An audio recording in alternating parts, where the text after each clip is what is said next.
line screaming like a siren at night. Red and blue shouting, nobody's right. Smoke in the streets, truth under attack. Everybody's loud, nobody's got facts. Feeds keep scrolling, nerves stay tight. Matchsticks flicked in the dead of night. They sell fear, cheap package the lies, while the clock keeps ticking, empires on fire.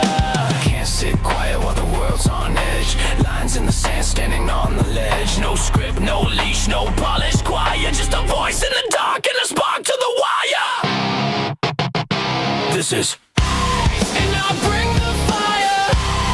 Gonna light it higher. No filter, no fear, I say it raw. Strike the match, let it burn through the fog. This is and I'll bring the fire. And I'll bring the fire. Everybody's selling truth like a brand, buying opinions they don't understand. Talking in circles, screaming online. Keyboard courage, borrowed spines. Yeah, power plays dressed up as peace. Same old wolves with different teeth. But silence is loud when the house is burning. And the fuse is short, yeah, it's still learning. I don't dance for the left or the right. I stand in the heat, I stand in the fight. No strings, no chains, no manufactured choir. Just gasoline thoughts and an open lighter. This is and I'll bring the fire. Gonna light it higher. No filter, no fear, I say it raw. Strike the match, let it burn through the fog. This is and I'll bring the fire. And I'll bring the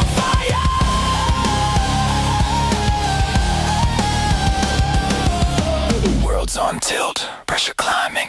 Truth don't whisper, it's perfect timing. You can't cancel the smoke, you can't stop flame. Say my name when it hits, say my name.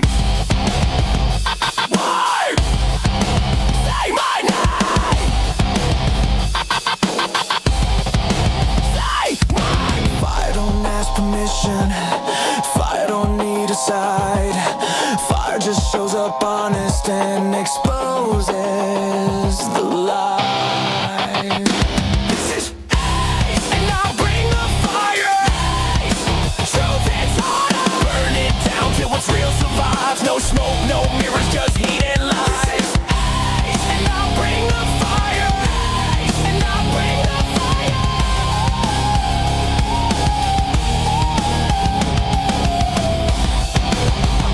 America, fire. Strike it. Let it speak.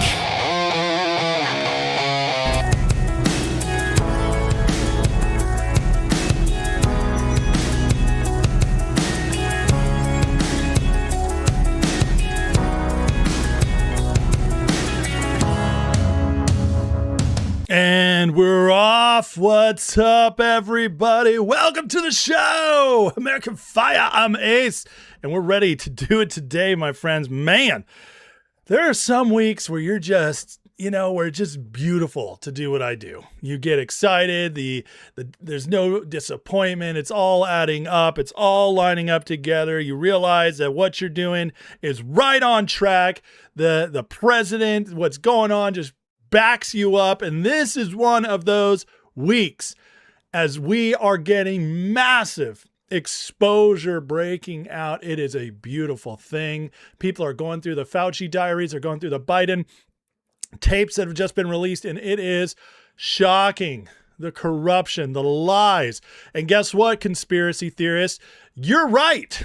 We were proven right on so many of those things. Not every conspiracy, of course, is always right, but many are. And we learn that more every day, especially if you believe in a deep state, the Democrats being completely racked, the rhino establishment Republicans. It's a beautiful day, folks. It's a beautiful day. And we're going to keep winning. It is lining up. It is adding up. The ramping, the acceleration is here leading into the midterms. It's clear Trump has a plan to out them all, and just let's enjoy it. Today's show is going to be focused on the exposure going on, as well as, and we got to cover it, I mean, what Trump's covering worldwide, how he's, even putting Bibi on blast, the midterms, more information shaping up on that. Folks, we are only 100 and a couple days away from the midterms. My friends, It's going to be here fast. So that coverage will continue. We need to stay on top of that. Tell your friends to vote. Make sure there's no dooming or blackpilling, because that's for the weak, and we are not going to be weak. And then, of course, we got a grifter report today. That grifter report, nothing massive, but man, it's just the psyops, bro. They just keep pushing them out there. And I got a couple wild ones today that are going around. So, hope you're ready to have some fun. We're going to have a good time today going through it. If you're MAGA, we're winning. If you're, if you believe in our country and you're fighting, it is a good day to be a part of that fight. So let me give some shout outs here and we are going to get going. So please hit that like, hit that subscribe. Thank you for watching this channel. Thank you for spending your next couple hours with me. I am delighted to have you here as a part of it. So let's call out the rums first. Pixel Snap, they're small but not insignificant. Nels, Sheath 777, Chrissy Katz holding it down on the rums, but here on YouTube. By the way, I am now streaming on Kick and always streaming on X. Unfortunately, Kick and X do not integrate well with Rumble Studio, so I'm not seeing your comments. Apologies, folks. Hopefully someday Elon opens that up and whoever's doing Kick works on that. But I am now streaming on Kick, so welcome any Kick viewers. Thanks for tuning in to the show. We excited to be over there. Here on the tubes, the numero uno, the OG site of streaming here for this back when I was the Ace Report. Yeah, some of you guys remember that. We got Aiden Scotland, Gen X MAGA, Marco Sanchez, EMT, Foundation Preacher, Sebastian Chose, Gray Fog, The War, What to Do, Sonny Danielson, Janice Baines, MF Easy, Jao Mar, Salbotic Witch, Pete Sunnyside, Ty Die, Jim Atkins, Dad Bod Todd, Pat M, Living Positive, Bobby Girl, Kellyanne Washburn, Camro, J Bone, Dowg, Huckleberry Squid, and Nick Majors, Dong Schlunger. That one always makes me laugh. MFN Tango, and many, many others. Thanks for watching, guys. I appreciate you showing up. I can't call you all out. It'd take too long, but you guys are welcome, and I'm so glad to have you here. All right, if you're new to the show, folks, please feel free to jump into the Chizat. It is the best community on YouTube, bar none. Why is it one of the best communities? Because we patrol it. We take out the stupid trolls. We don't abide by that. Anybody jumping in my chat trying to push a narrative, trying to call people out, trying to be a jerk, be mean, spamming, you get out. We ban you. Yeah, so good luck. Sorry about that. Free speech is for the government, not for my house. So we'll kick you out. That's how we keep it a great chat. Have your conversations. Hit me up with your questions, comments. I do stop in between segments to answer them, but please tag me so I can see it. And then if you really just got something banger or a great question and you want to be guaranteed to be read, you can support the channel with a super chat. Throw it out there and I will guarantee you get read. And finally, if you want to support the channel, please try out the membership. It's free for your first month. It's in the description. Click the Patreon link and see what you think. You get a Discord access and members live. So with all that being said, I do have a couple tags already. So let me see what you guys are saying. MAGA Anon says Lindsey Graham's flag over his coffin was wrinkled. Interesting. Yeah, I haven't been paying attention to the funeral. I'm sure we'll cover some of that tomorrow if there's anything worth covering. Dong Schlanger, Russia, China, USA clearing out fraud and corruption simultaneously. Quite interesting, isn't it, though? And it's not just those. I just saw something on Indonesia as well. Beretta, I did post the link. I'm sorry I got late to it. It was posted on the live show, and then I reposted on the video just this morning. So I apologize. It took me a minute to get there. Ralph says, love the positive energy. Basically, it's just you and Steve Turley out there spreading red pills.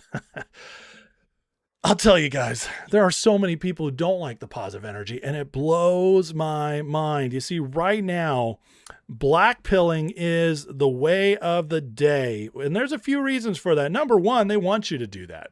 Because once you black pill, once you check out, you're not going to be worth anything. You're not a threat to them. And you know what they fear more than they fear Trump, more than they fear Putin, anybody who could actually hard power with their military, attack them, mess them up, they fear you. They fear the people of our great country. They fear you waking up, because there is nothing like millions and millions of people all together saying no. And so when you don't do your due diligence, when you go the black pill way, when you give in and stop hoping and you let them teach you and impress upon you that they're winning, when you allow that, you're letting them win. When you say, stuff's not happening quick enough, so I'm not going to vote, congratulations, you let them win. When you say, Trump just sucks, I can't believe I voted for him 3 times, we would have been better with Kamala, congratulations, you let them win. That's what it is, folks. Blackpilling and dooming is for the weak-minded and cowardly. I'm sorry I said it. And guess what? Some smart people I love have gone down that route before. We've all had our issues. We've all had our moments that are bad. But your responsibility as a grown-up, as a fighter for our nation, as somebody who wants to impart a future upon the next generation, it's your duty, and I mean that, it's your duty to find how there's opportunities to work forward, how you take every little piece to move forward. Every little step forward is still a win. And you have to recognize that. If you don't, I mean, come on, that's on you. It's your fault. And I don't have time for that here. Doesn't mean I don't care about you. Like I said, I have good friends who have gone down the doomer path. Do I still love them? Yes. Will I still have a poker night with them?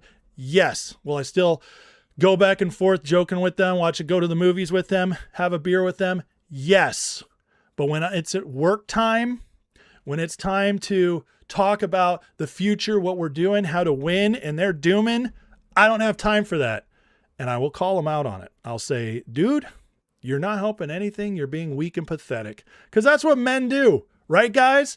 That's how we talk to each other, because that's what we got to lift up.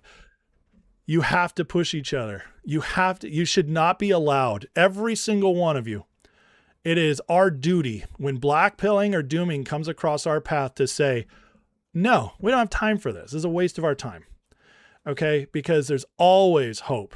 Now, you can hear their concerns and say, yeah, I hear that, but counter this. But if it's still nonstop dooming, if that's all they want to go to, there's no time for it, folks. We are in a war. We're in a soft civil war where we have been given a chance to win our nation back for generations going forward. We truly do have the foundation building for a golden age. If you accept the mission, Trump can't do it by himself. He needs millions of patriots to wake up and refuse to step back.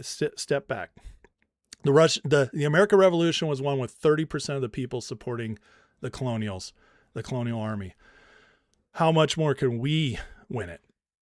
How much more can we win it? So we are not going down that path. You will never find that on my show. And if I go there, guess what? I give every single one of you the permission to call me out and to say, Ace, stop being a retard.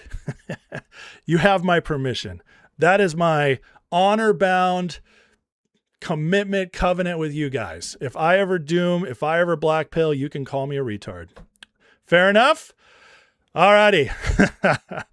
Let me make sure I'm not missing anything else, and then we are going to get into it. I do have a hard out today. So heads up real quick. I'm going to move fast through my show today. I need to be gone by 2:10 at the absolute latest Eastern time for my show, because I have a very exciting interview coming up with Rich Does Politics and Blaine Holt. And so I'm going to hit that. And then I got to go pick up my wife from the airport because, a few days ago she left me, but she only left me for a few days. And so I got to go get her back. So just so you guys know, we won't get as much time in the chat today, but I will make up for it the rest of the week. I promise you that. Okay. Alrighty. Let's get into it. Teresa says the Graham flag wasn't wrinkled. I watched the entire thing looking, it was crisp and neat. So, I think that tells you right there, we're going to have a whole argument online about that. But speaking of arguments online, I did want to give you guys some news. We just got a big news flash and I want to share it with you because this could be big for the Senate. So, well, guys, it turns out we just got a new picture from Mitch McConnell. Looks like he's doing just fine. This just in, and I want you guys to know that it looks legitimate to me. This looks like a real picture, and I guess Mitch McConnell's coming back. I don't know. You guys decide on that one. I'll let you. I'll let you make your decision there. You guys, we all decide what we believe, correct? We all decide what we're going to believe. So, all right, folks, we're going to get into it. Again, thank you for watching. Hit the like, hit the subscribe if you just jumped on. You guys, again, if you want to hit me up, questions, comments, please tag me so I can find them, or send a super chat if you want to support the channel. I'm a viewer supported channel. Thank you guys for that, for your attention to this matter. Okay, here we go. The exposure is ramping up, folks, and you better believe the deep state, whatever you think the deep state is, the intel agencies, City of London, the Davos crowd, the globalists, I would say they're all in on it together. They're all a part of it. And it is a very, very bad day for them. In fact, it's been a bad week for them as Pulte is going nuts. Now, why is Pulte going nuts right now? Because Clayton is about to be passed through the Senate. He should be voted on today, and I'm telling you he's going to get through because they are terrified of Pulte. But what Trump did has worked. He got Pulte to do the dirty work for him, get stuff done while he was in there, and cause a big mess in a good way. Exactly as we predicted, it's all playing out. I tell you guys, Trump's not that hard to understand if you pay attention. And we've been doing this. I've been doing this for 10 years. I've been doing this show for 3.5. And I tell you what, once you understand Trump, it's not that hard to see where he's going. Pulte has pulled off exactly what we hoped he would in his short time there, because they were never going to confirm him. And today he's not wasting a day, folks. Today might be his last day as DNI, or at least he's only got a couple days left, and he's keeping it going. Announced this morning, good news. In addition to the historic declassifications and transparency by the president, we are this morning executing a fifth and near final, not final, near final, interesting, round of terminations, and approximately 30% staff reduction from weeks ago. That, my friends, is what we'd call a deep state enema. Clear it out. Flush it out. It's going bye-bye. 30% intel cut downs from weeks ago. That's massive. That is massive. The intel community must protect the American people, not the political whims of the bloated and corrupt elite class. God, Lord. Who's dooming today, folks? No, the black pill, Trump's just the same as ever. I just don't know.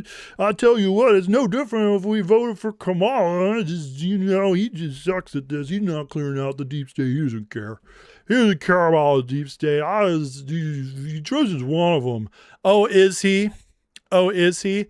I'm sorry, but facts don't give a blip about your feelings, folks.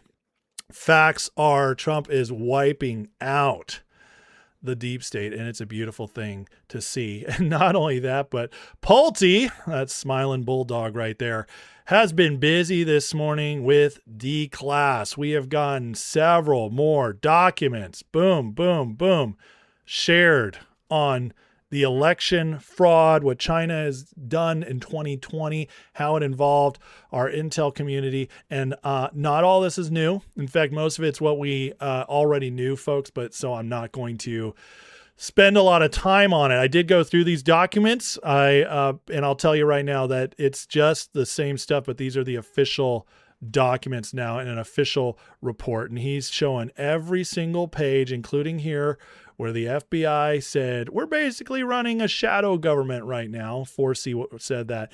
And just the craziest stuff. But it's all coming out. Here's the document talking about the racial tensions, working with the USOs, political parties, all of it, how China seeded that. And here's the official doc. So Pulte is pushing it all out as much as possible. And I have a feeling once Clayton gets push through in his confirmation tonight. We're going to see a bunch more coming out over the next few days while Pulte spends his last couple days in there. So awesome stuff. Well done, Bill Pulte. Deep State in panic as they are getting crushed. And I loved it so much because this is perfect timing heading into the midterms. Now Trump has 100 and a couple of days left to set this up, keep it coming out, let the people see it, and then possibly, quite possibly, if he needs to, call a national emergency. But this will all, the setup is here, and it's a beautiful thing. So while this is going on, though, there's more news. And this is something that the mainstream media has been forced to cover. We touched on it a little bit yesterday, but there's so much more as people are going through these tapes. Biden's tapes have come out from a lot of it from him talking about his book he was trying to have shadow written along with Robert Hur, his testimony with Robert Hur. But the tapes are coming out with Biden, and they are damning. As SCOTUS Wire reported the other day, D.C. Circuit allowed DOJ to release audio recordings and transcript of former President Biden obtained during special counsel Robert Hur's classified documents investigation, dissolving its temporary administrative injunction in the Heritage Foundation's case. So the Supreme Court said, let it flow, and let it flow it is. Data Republican sharing these, and they are crazy. We're going to go through some of these clips because I didn't get to spend much time on it yesterday. There was just so much else to report. But here's Biden admitting he's handing out classified docs. Some of this may be classified, so be careful. Just handing over as a vice president. These were tapes from 16 and 17. As a vice president, handing over classified documents to a shadow writer. Friends, that's illegal. Also, a vice president does not have the authority to declassify. This is bad stuff. Here's more of it. There's lots of these little clips. Early on, in 2009, I just found all the classified stuff downstairs. Early on. You know what this is also showing us? That the guy was mentally gone even before he ran for president. Now, those of us who have a brain and who paid 5 minutes attention watching him, we knew it. You could see it. But so many pretended they couldn't see it. But it kept going. I mean, here's him admitting that he just had them in a safe. I had all those at the house in a safe. I don't know what they made me do with them. They made me do with them. You didn't just take them? You didn't just keep them at your house? This is probably something that goes to the presidential papers. I don't think so. It was in between. I didn't want to turn them in. Right. So that's the gray area. The gray area. I don't know when classified docs were ever a gray area for a vice president, but it's crazy, and it's over and over and over again. Here's one. The guy who was a big Barack supporter early on is Jamie Dimon. Yeah. And Jamie Dimon was part of the people who should have gone to jail. Jamie Dimon maybe should have gone to jail. Big Barack Obama supporter. That's crazy. This is admitting that the Wall Street had illegal ties maybe to the Obama administration. This is insane. Even though we weren't, quote, tied to Wall Street bankers, we were pretty well tied to Wall Street bankers. We were pretty well tied to Wall Street bankers. These are damning admissions, and it keeps coming out. There's over, as data says here, 70 hours of tape. So you better believe there's going to be more coming out, folks, as these are parsed through. But it's not looking good. Here's a little segment on it. The Joe Biden tapes revealed. And I just found all the classified stuff downstairs. The decade-old tapes capture Mr. Biden's candid conversations with a ghostwriter for a book. He's heard warning the author that material from his files might be top secret. Some of this may be classified, so be careful with it. I'm not sure. It's not more classified, but... The recordings were made in 2016 and 2017, after he left office as vice president. This is they didn't even know I have this. And years later became part of a classified documents investigation. In 2024, Special Prosecutor Robert Hur declined to file charges, writing at the time that Biden was a sympathetic elderly man with a poor memory. Now, 2.5 hours of recordings that Hur had reviewed are public. The DOJ releasing the material with redactions after the conservative group, the Heritage Foundation, sued and won. The former president had fought to keep them sealed, but withdrew his appeal last week. Biden's office saying making them public is just the latest example of this administration weaponizing the DOJ for political retribution. The recordings also shed light on private comments Biden made about his one-time boss, former President Barack Obama, and their occasional tensions. I mean, he used to really get pissed at me. And I stopped doing Barack used to get pissed. Oh, yeah, really pissed. They hated each other. In another clip, Biden criticized Obama's decision-making process. Barack always got to the right spot, but a day late and a dollar short.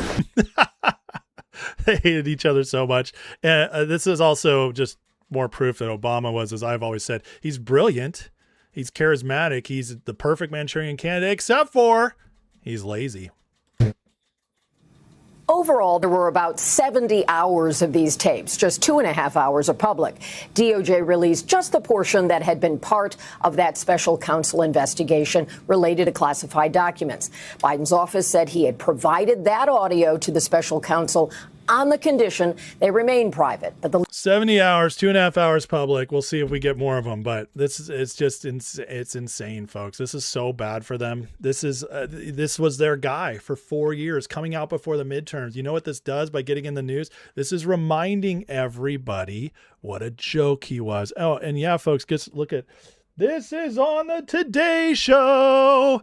Millions of liberals are watching this and independents are watching this. They are actually covering this on the mainstream media. Oh man, they do not want that. This is not just MAGA news. Nope. This is a big thorn in their side going into the midterms because now these are going to be looped and looped and looped. Just a reminder of how the Democrats lied to us and covered up this bumbling old man who, classified docs are no joke. Why would he have so many? He did this as a senator too, got caught with them stealing from a skiff. Yeah. Doing all that, folks. Why? Well, it gives you leverage and you can make that moolah, get that skrill from China as Biden has been connected to doing.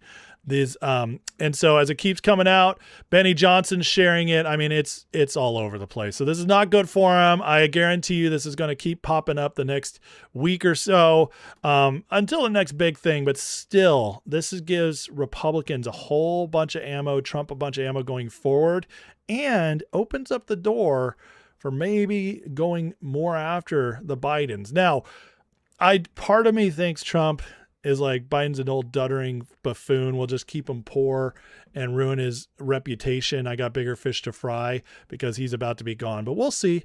It's no coincidence, though, they've brought Hunter Biden around, though, to rehab the image.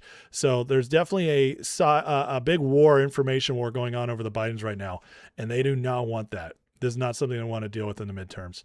Well, and while that's going on for Biden, Fauci. Stuff is coming out from Fauci and his diary that is nuts. Here is RFK on one of the craziest things that is getting released about Fauci right now. That is honestly, it's disgusting and shocking. This is and infuriating because this man pushed this vaccine on us. He pushed these lockdowns on us. He lied about it all so he could become famous. And the Democrats heralded him as the great hero of our day.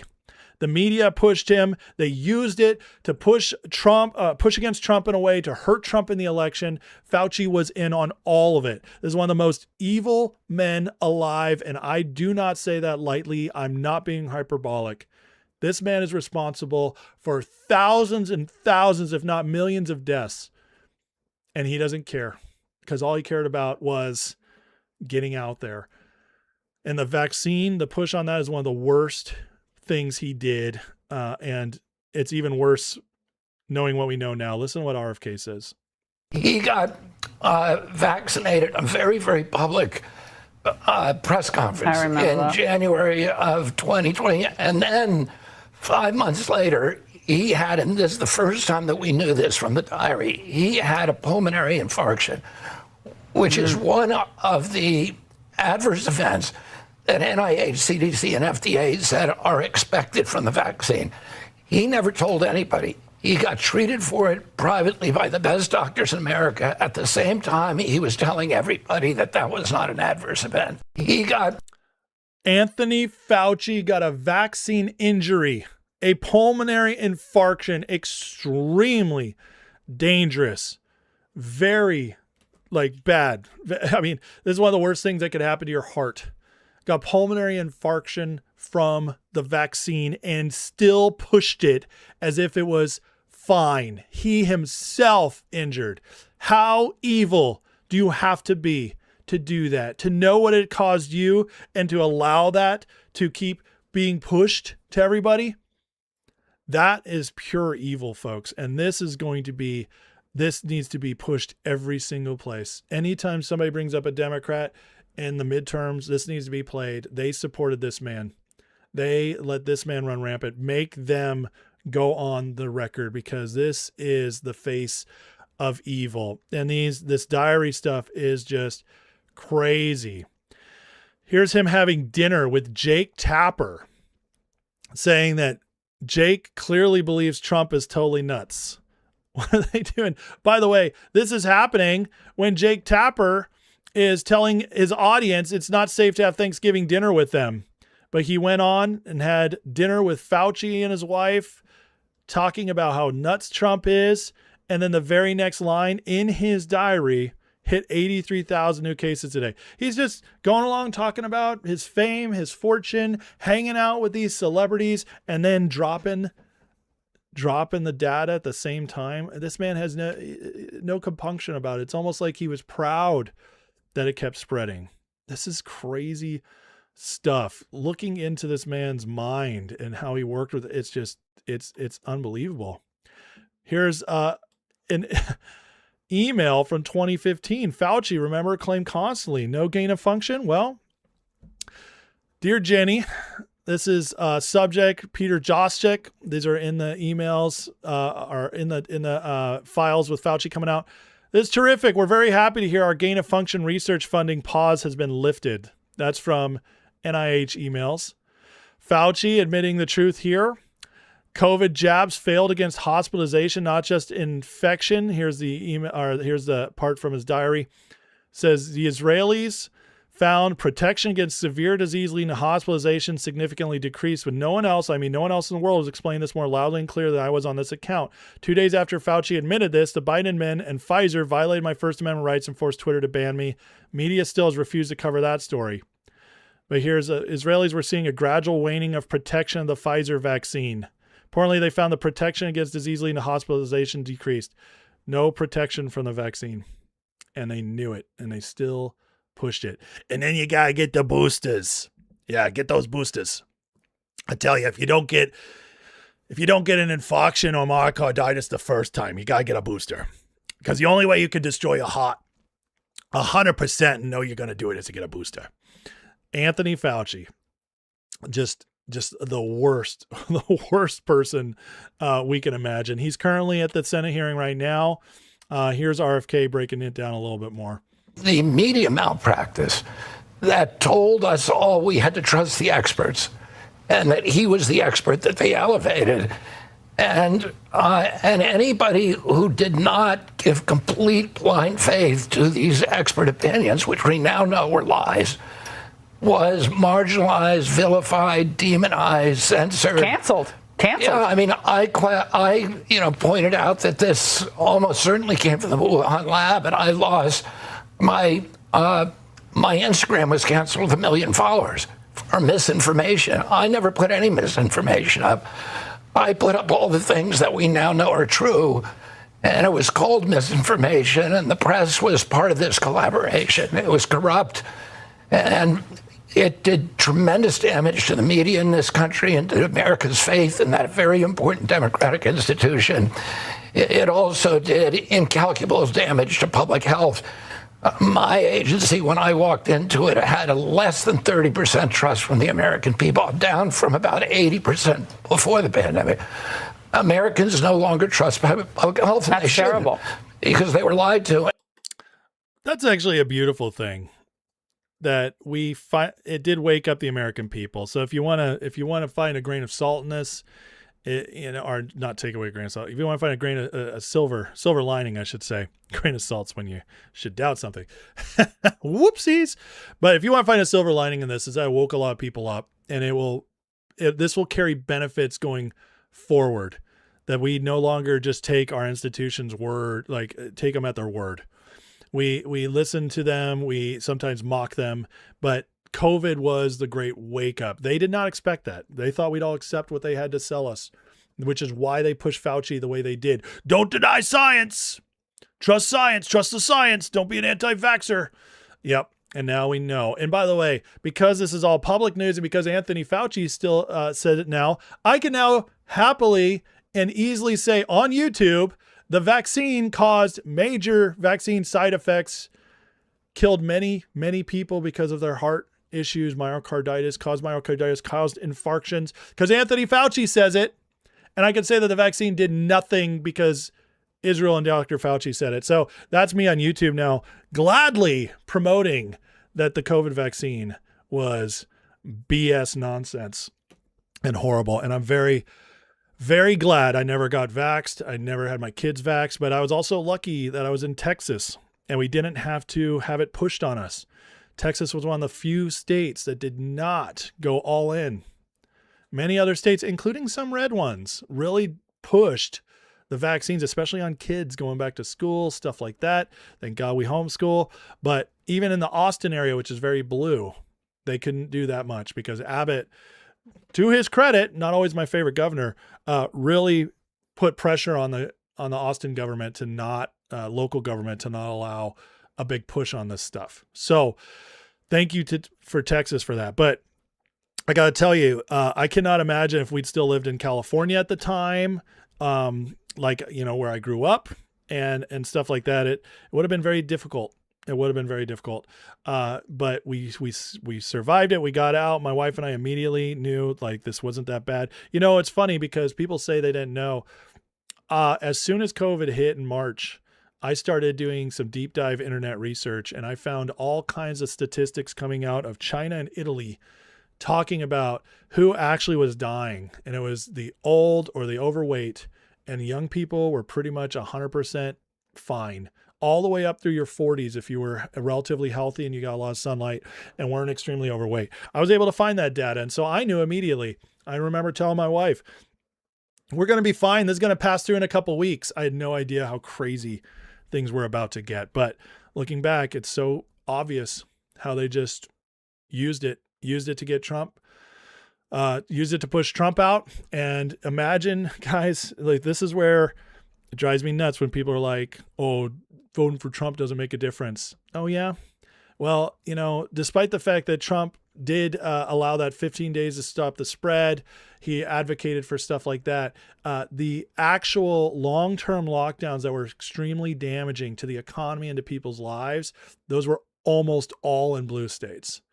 And I guarantee you, if Joe Biden had been president at that time, or Hillary Clinton or Kamala Harris, we would have been locked down as a country for years because they would have been able to push that through, and it would have been horrific. And so when you think elections don't matter, Trump's one of them, never forget that he got the country open and on a track where when Biden came in, he could no longer make the excuse to go back to lockdowns. So just remember that kind of stuff. COVID was a major wake-up call for how much elections do matter and how different Trump really is. So this is continuing, and I'll continue to cover this week as more and more comes out, especially with the hearing today with Fauci and Rand Paul, the Senate, which is going on, I believe, right now. But this is not the end of the exposure. It's Biden, it's Fauci, it's Pulte exposing the election, and it just keeps spreading, folks. We're getting more and more coming out. Here's a Democratic operative talking about who's actually running the party. This is becoming more mainstream news. Is it the donors that are driving this craziness? It's a combination of the donors and the consultants. I would see the craziest things behind the scenes. It is so much worse than you can ever imagine. The public doesn't know this, But George Soros' organization actually put out a directive around 2020, 2021 that said that they were only going to donate to organizations led by non-white leaders for the next 5 years. I personally saw people that didn't get jobs because of this policy. Organizations were terrified of losing their funding. It completely changed the leadership class in the Democratic Party. Did you hear that? This is a former Dem campaign operative telling us how George Soros was behind replacing Democratic leadership. You guys wonder how the Democratic Party just completely lost themselves the last 10 years, and they were always bad. Don't get me wrong. It was bad and it was spreading, but they got the notice around 2020. It's time to go all in. I mean, listen to what she said again. One that said that they were only going to donate to organizations led by non-white leaders for the next 5 years. That was a Soros directive. George Soros, she admits it. Former Dem campaign operative. This woman is coming out and speaking against she's a whistleblower. She's a whistleblower for the Democratic Party. We're learning. And who is Soros? A lot of people think Soros operates on his own. He doesn't. He's part of the City of London Davos crowd, the globalist initiative, the globalist deep state that controls the EU, that uses MI6 and their grip on, at one point, CIA, Mossad, et cetera, to control things. The financial class, Soros, Rothschilds, Rockefellers, most of them are behind the scenes. Soros is a front-facing person. Why do you think Soros never seems to run out of money? It's because they keep feeding him some. The man has his tentacles everywhere. He never cared about being a public face of it. The man is pure evil. And here she is admitting that they run the Democratic Party. The Democratic Party is run by foreign money. Soros isn't American. Foreign money. This is a complete admission.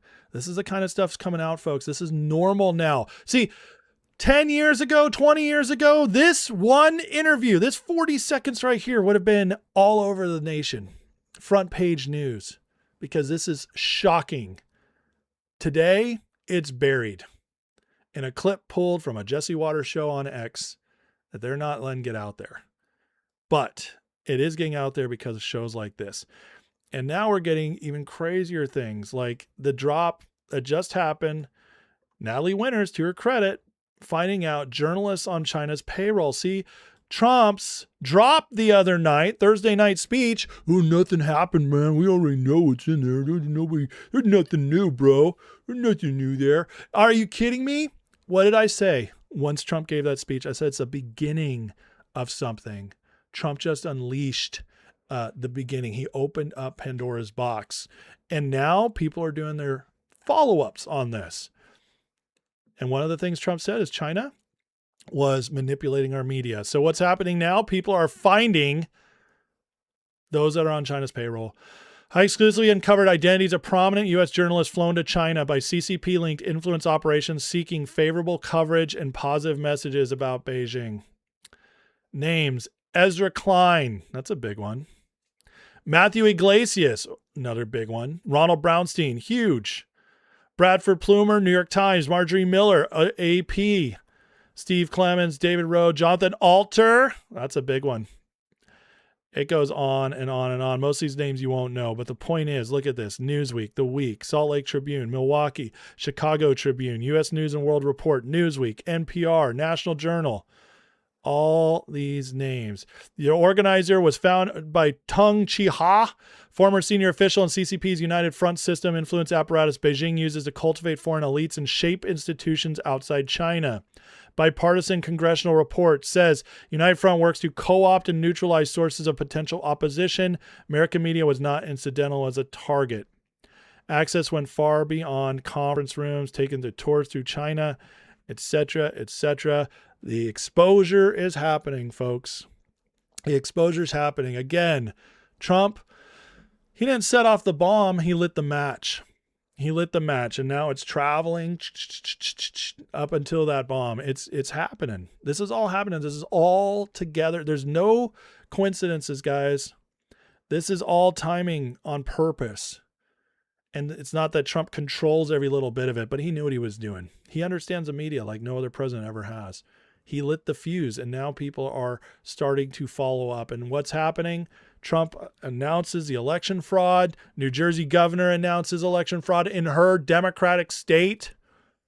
That was a bombshell. And now we got Biden, Fauci, CCP links, George Soros. It's all starting to come out. And guys, the Fabian, as I covered yesterday, the Fabian's infiltration of our country is finally being exposed. We are saying no more. We are calling these people out. We're shifting the narratives, showing exactly who they are. And as we do this, they lose their grip. The deep state today is in a very, very bad place. And as Colonel Watkins says, she posts this from Lenin, the goal of socialism is communism. That's why all Democrats are ultimately communists. Says the Fabian socialists wholeheartedly agreed with this statement in their own writings, stipulates socialism was a gradualist way to achieve communism, while revolution was a shortcut. What's happened? The gradualist way they worked on us for decades. It was supposed to culminate with Hillary Clinton. She was going to be the one to finally end what so many had started before her, what Obama had created an on-ramp for. Trump stopped it. Biden came in, they accelerated it. Why? Because the gradualist way had been set back so much, it ruined their plans and they needed to accelerate. And we were borderline revolution. And then Kamala, she was going to be the next step to finally break it. She got defeated by Trump. And now Trump's rolled things back so much. What are we seeing? We're seeing the DSA take over the Democrats because now it's revolution time.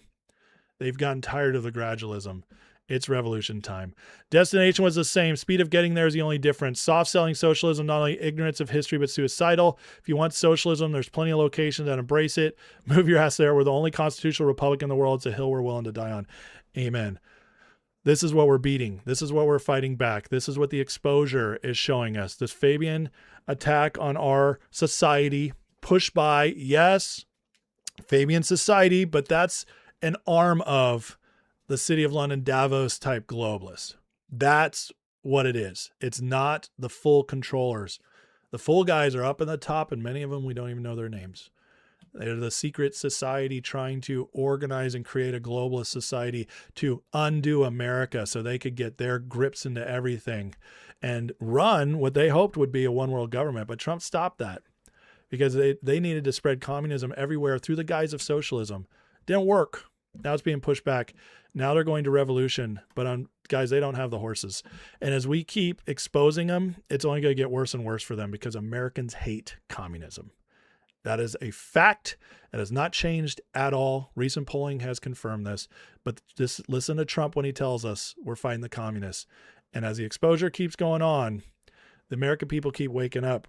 We're only heading in the right direction. They cannot undo this, folks. Once this is out in the open, they cannot undo this. This current trajectory we were on is over. They either have revolution now, which I don't think they can pull off, or they have to start all over, which I don't think they're willing to do. But this is what Trump saved us from, and it's only going to continue as we move forward. And I'll continue to expose or report on that exposure as we go forward. Thank you for watching this segment, folks. Hit that like and subscribe. I appreciate you for watching, and I got lots more to come. Much more coming. Let me catch up with this crowd today. I think I saw a couple tags. And let's see. Sunnyside says, can we blow Fauci up with dynamite on July 4th? Inspired Asmongold said about people arrested more than 32 times. I mean, that would be a great way to celebrate America, wouldn't it? Carnivore King, member for a month, says, believe it or not, infarctions have nothing to do with flatulence. Had to look it up. Well, thank you for that, Carnivore King. That really adds a lot to the show. I love it. Schuber says he was that close to wipe out half the population of the world, says Fauci. God is good. He's protected us. I'm not taking the vaccine. Prayed a lot about it. Amen. Good for you, Schubert. Well done. Let's see. Anything else? Fabian Society YouTube doc, or that video I had, is in the links of my 2 videos on it. Okay, so just go to the description and look at the link in there. Socialism, communism should be capital punishment in America. Well, I mean, the only problem I have with that is a lot of dummies believe that socialism is real or good because of their college. They just don't know any better. So yeah, you can't just start doing that for anybody who has a belief. But maybe when they start getting into leadership, I don't know. It's tough. It's tough. So many don't have any idea what they're talking about. They've been lied to about what socialism and communism actually is. So, but all right, we got lots more to get into, and we will here in a second. Again, guys, if you do have questions, comments for me, please tag me. It's really hard, especially when I have 1,300, 1,400 people watching. It's really hard to keep up with all the comments. So please tag me in a way I can see it. And if not, again, if you want to be guaranteed to read something, please, you can support the channel with a super chat. But it's just harder and harder for me to parse through these as the show gets bigger. And I hate that. I am trying to work with you guys because I love this community and I want it to be a big part of the show always. But like I said, it's just harder and harder to parse through the comments. But I will continue to do my best because the community matters on this show, and it always will. It always will. All right. But thank you, Kevin. I appreciate that. So see, Kevin tagged me, and that's how you do it. that way I can see it. What's up, Maui Jimbo over on Rumble? All right, guys, get ready. We got a lot more coming up, including what Trump's doing abroad. And, one of the things we keep hearing is the whole Israel controls Trump. Well, Trump came out today and had some very strong words that I just think that if you still think Israel controls Trump or Netanyahu controls Trump, you might have some screws loose. But here's what Trump had to say this morning. Paving new access roads. Satellite imagery and intel indicates that Iran is actively constructing and fortifying Pickaxe Mountain. How will we respond? Well, I don't need Bibi to tell me that. Bibi's telling me that because he wants me to stay involved. I mean, I don't necessarily. We have the finest, because of Space Force, we have the greatest cameras in the world focused on. We know exactly what's going on. But, no, I heard Bibi announce that. I said, why don't you just tell it to me? Why do you have to announce it to the world? Ooh. I know exactly what's going on at Pickaxe. It's not a big problem. We took out their nuclear sites, and we'll have to take out Pickaxe if we don't make a deal. If we don't make a deal, we'll take it out very easily. Right. Ooh, that's strong words, folks, from Trump. Now, him calling out Bibi for saying things publicly, they should be saying stuff privately. That's a big deal. What he's doing is he's letting everybody know that, hey, Bibi's trying to affect the dialogue on this. He's trying to push public sentiment in a certain direction. Bibi's playing games, and Trump's not here for it. He says it's obvious we don't need Bibi to say this stuff. We are watching this stuff very closely. We have the cameras. We have Space Force. This is a direct shot against the way Bibi's manipulated things going back to Clinton, since he was first prime minister of Israel. So Trump doesn't play those games. And this, again, is just a direct contradiction to the people who say Trump's controlled by them. I just blows my mind how people don't pay attention to this stuff, because this is so different. And it's not that Trump isn't an ally of Israel. He definitely is, but he's an ally to what Israel actually needs, not always what their leadership wants. And that is a very important distinction. Very important distinction. Trump is a fan of the people of Israel. And I think in most areas he gets along with Bibi, but he's also not afraid to call Bibi out when Bibi is going full warmonger or playing his games. And that, my friends, is a very important distinction. It is very important. So again, here on American Fire, we don't go, it's the Jews on everything, because that's retarded. But we also don't go, Israel is perfect, because that's also equally retarded. The truth is in the middle. And here's another example. And to me, guys, this is an exposure time of Trump showing, you could say he's exposing the true relationship with Israel. You could say he's exposing where Bibi overreaches versus where he doesn't, but he's definitely painting the correct narrative the way he's talking about these connections, the way they're dealing with each other and between us and Israel. And here's another good example of it that just happened. Prime Minister Netanyahu opposes sending F-35s to Turkey. Are you going to tell him? Look, Turkey's been a great ally for me. You know, I think he's done a very good job. Did a good job with Syria. He's a friend of mine, and nobody tells me what we should be selling and not. Turkey's been a tremendous ally for me. It was up to Turkey. Turkey's not a big fan of Israel. You know that, right? And not a big fan of Bibi. But they've been great for me. Turkey has been great. Very powerful country, by the way. Tremendous military, very big military, very powerful military. Has a lot of great equipment. Prime Minister. What is Trump doing right here with this whole F-35 things? First of all, I don't actually think they're going to get the F-35s. I think this is an example of Trump playing chess when everybody else is playing checkers. See, what was the big push going on as Iran was starting to wind down? Israel was starting to wind things down a little bit with Lebanon. What was the next big push? Israel and Turkey are about to go to war. That was everywhere. People are talking about it. The rumblings were there. And, that's one thing we cannot have. If Israel and Turkey go to war, Israel and Turkey don't like each other. Turkey is full on Islamic and not fans of Israel, not Islamic like Jordan that gets along with Israel. They hate Israel. That's a fact. But they also, they're attached to the EU. They can't do too much. But Israel, if they attacked Turkey, if it did strike into the thing, could start World War III. So what's Trump doing here? He hasn't pushed away from Israel at all, but he has told Bibi, you don't have anything here. We're still going to do what's best for us.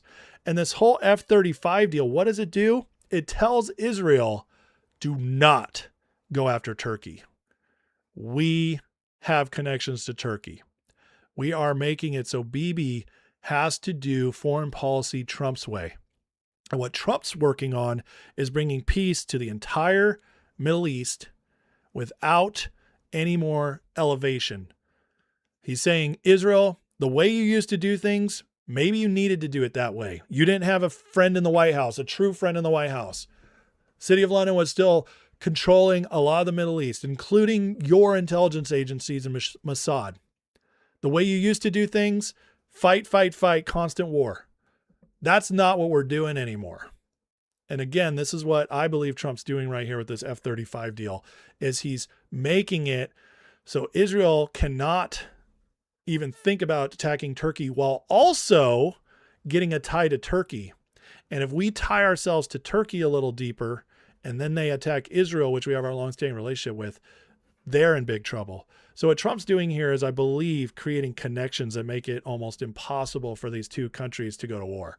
That's what I think Trump's doing. And we'll wait and see how it plays out. We'll see if those F-35s actually get transacted. But that's what I believe Trump's doing. I believe this whole thing is about diffusing this whole idea of Turkey and Israel fighting. That's what I believe this is about. But again, he's doing it in a way that Bibi is not a fan of, which is just another proof that Israel doesn't control Trump. By the way, nobody controls Trump. Okay. What he's doing is masterful. He's working with a lot of countries that would have hated us in the past, which includes Turkey, Iraq. He's working with all these countries, China, and he's saying basically, here's the new guidelines. We're going to a sovereigntist planet. This whole globalist idea is done, but we're done. We're not doing war anymore. Not on my watch. I wield the big stick. And there will be consequences for anybody who plays this game. Erdogan is a globalist. He was part of this, but did Trump break him away? It's very interesting, that last trip to Turkey. This has happened in several places, like Trump breaking Saudi Arabia out or breaking up OPEC. We are seeing the City of London, the globalist whole plan, all their connections winding down. And that's all because of Trump. It doesn't mean nations are going to be perfect. It doesn't mean we're never going to have conflict ever again. But it does mean Trump is setting everything up to make it where it's not just the go-to anymore. Where war goes back to what it always should have been, only in extreme circumstances. And that's what Trump is he's positioning everybody to think twice about all this attacking. And that's ultimately how the Middle East wins, how Israel wins too. And that's what we're watching. And I think it's pretty genius. Now, Trump doubling down on Iran, he said something very interesting about the situation with them right now. Assets will be used to pay for damages to ships that are hit in the Strait of Hormuz. Would the U.S. pay shipping companies directly? No, we're going to use Iran's money to pay for the damage they did. In other words, the Iran money that we control will be used to pay for damages. Sound good? Not bad, right? Okay. Any other questions? Why is this a big deal? He just announced that Bessent and him have decided they're going to use the Iranian funds that they control, that we are holding, to start paying for war damages. Why is this a big deal? Well, what has Iran been hoping for? They ultimately thought they could wait out this war and get leverage at the end. And that leverage would be control the Strait of Hormuz and maybe get all this money back, because that's how it used to work. That's what Obama did. Give them pallets of cash. Well, now we're holding billions of their dollars. And the longer this goes on, the less they have to look forward to at the end of it all. Iran's playing games. Trump has he's halted the bombing the last couple of days. And now he's going after the money again. You see the seesaw happening here? On again, off again. He's keeping them completely off guard. They thought that money would be tied up in the MOU. It was going to be released to them if they played nice. But now there might not be any money there, because every time they attack, Trump's given the go-ahead to spend that money. Well, now they're going to be more and more stuck, because if they don't have that money when everything's all said and done, they're going to have to rebuild much slower. He's taking away all their leverage. It's pretty genius, honestly. And he's choking them out until they're forced to completely give in. Now, this is interesting as well. We're getting Mario Nafal, who I do not trust, but sometimes he gets some good stuff. U.S. intelligence says Iran can't pay its own fighters. Tehran fears Treasury more than the Pentagon. There it is. Fears Treasury more than the Pentagon. We all said this has always been an economic war, and that's how you ultimately win. Trump and Bessent get that. Per Axios, officials believe Operation Economic Fury may ultimately damage Iran more than the bombing. Intelligence picks up Iranians complaining they can't pay their fighters. Bank runs looming. Gasoline shortages in one of the most oil-rich countries on earth. Guys, when Axios is forced to report this, you know it's true, and you know it's worse than they're telling us. Because if Axios, which is a left-wing place, but it does, I always tell you guys this, it has a couple good White House reporters, Barack David and Mark Caputo, actually get decent stuff from time to time. When they are forced to report this, it means it's true, because this is good for Trump. The line defining the moment, U.S. official, they're more scared of Treasury and War Department. Another official, they're begging Stephen Jared for cash. Why do you think, as they're begging Stephen Jared for cash, Trump just said, we're going to spend it all? Doesn't all make sense now when you get more information? Trump's account. Everyone involved in contacts asked me, don't shoot. Kane's interceptor warning arriving alongside mediator's plea. Deal taking shape draws a Malacca model, giving Iran and Oman a role in potential revenue in managing Hormuz traffic, while Trump demands Tehran surrender in its remaining nuclear material. Counterpoint, Brett Erickson notes Iran banked an estimated $23 billion in oil revenue in the first half of the year, calling economic warfare fundamentally broken apart. And this is just a guy who hates Trump. See, it's insane. But coming out of Tehran, they're much more afraid of the money. And that tells you how smart Trump is. And now Tom Luongo, who has been the best analyst on this, in my opinion, the last few months, says when you reframe the IRGC as a private equity firm attached to a military, you see what Trump's admin strategy is. Whoo, and there it is, folks. There it is. See, the IRGC has always been a proxy of City of London. That's where they get all their shadow banking, how they get the funding, and yes, how they build their military from that money. And as he's saying, you treat it like a private equity firm. You drain them, you bleed them of their funds, and now you don't have loyal military people because they're all paid. These are not hardcore Iranians fighting for their country. They are paid militia. And by draining the funds, you kill the militia. Now, this news came out.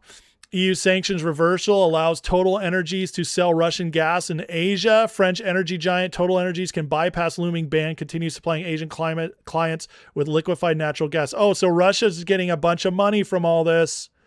Trump is choking out Ukraine. In other words, Trump's strategies in the Strait worked.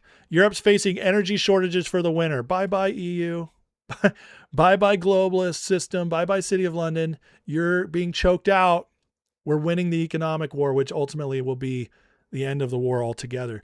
They don't want to pay U.S. prices plus shipping costs, so they got off their hobby horse, started rebuilding their trade relationship with Russia at the same time as supporting Ukraine fighting Russia.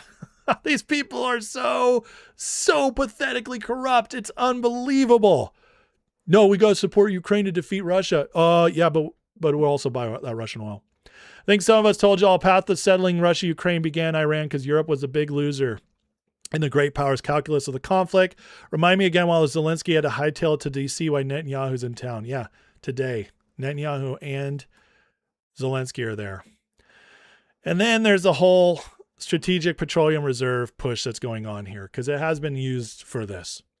And people like this who pretend to be conservatives are spouting off, oh my God, it's all going to fall apart, the strategic petroleum reserve.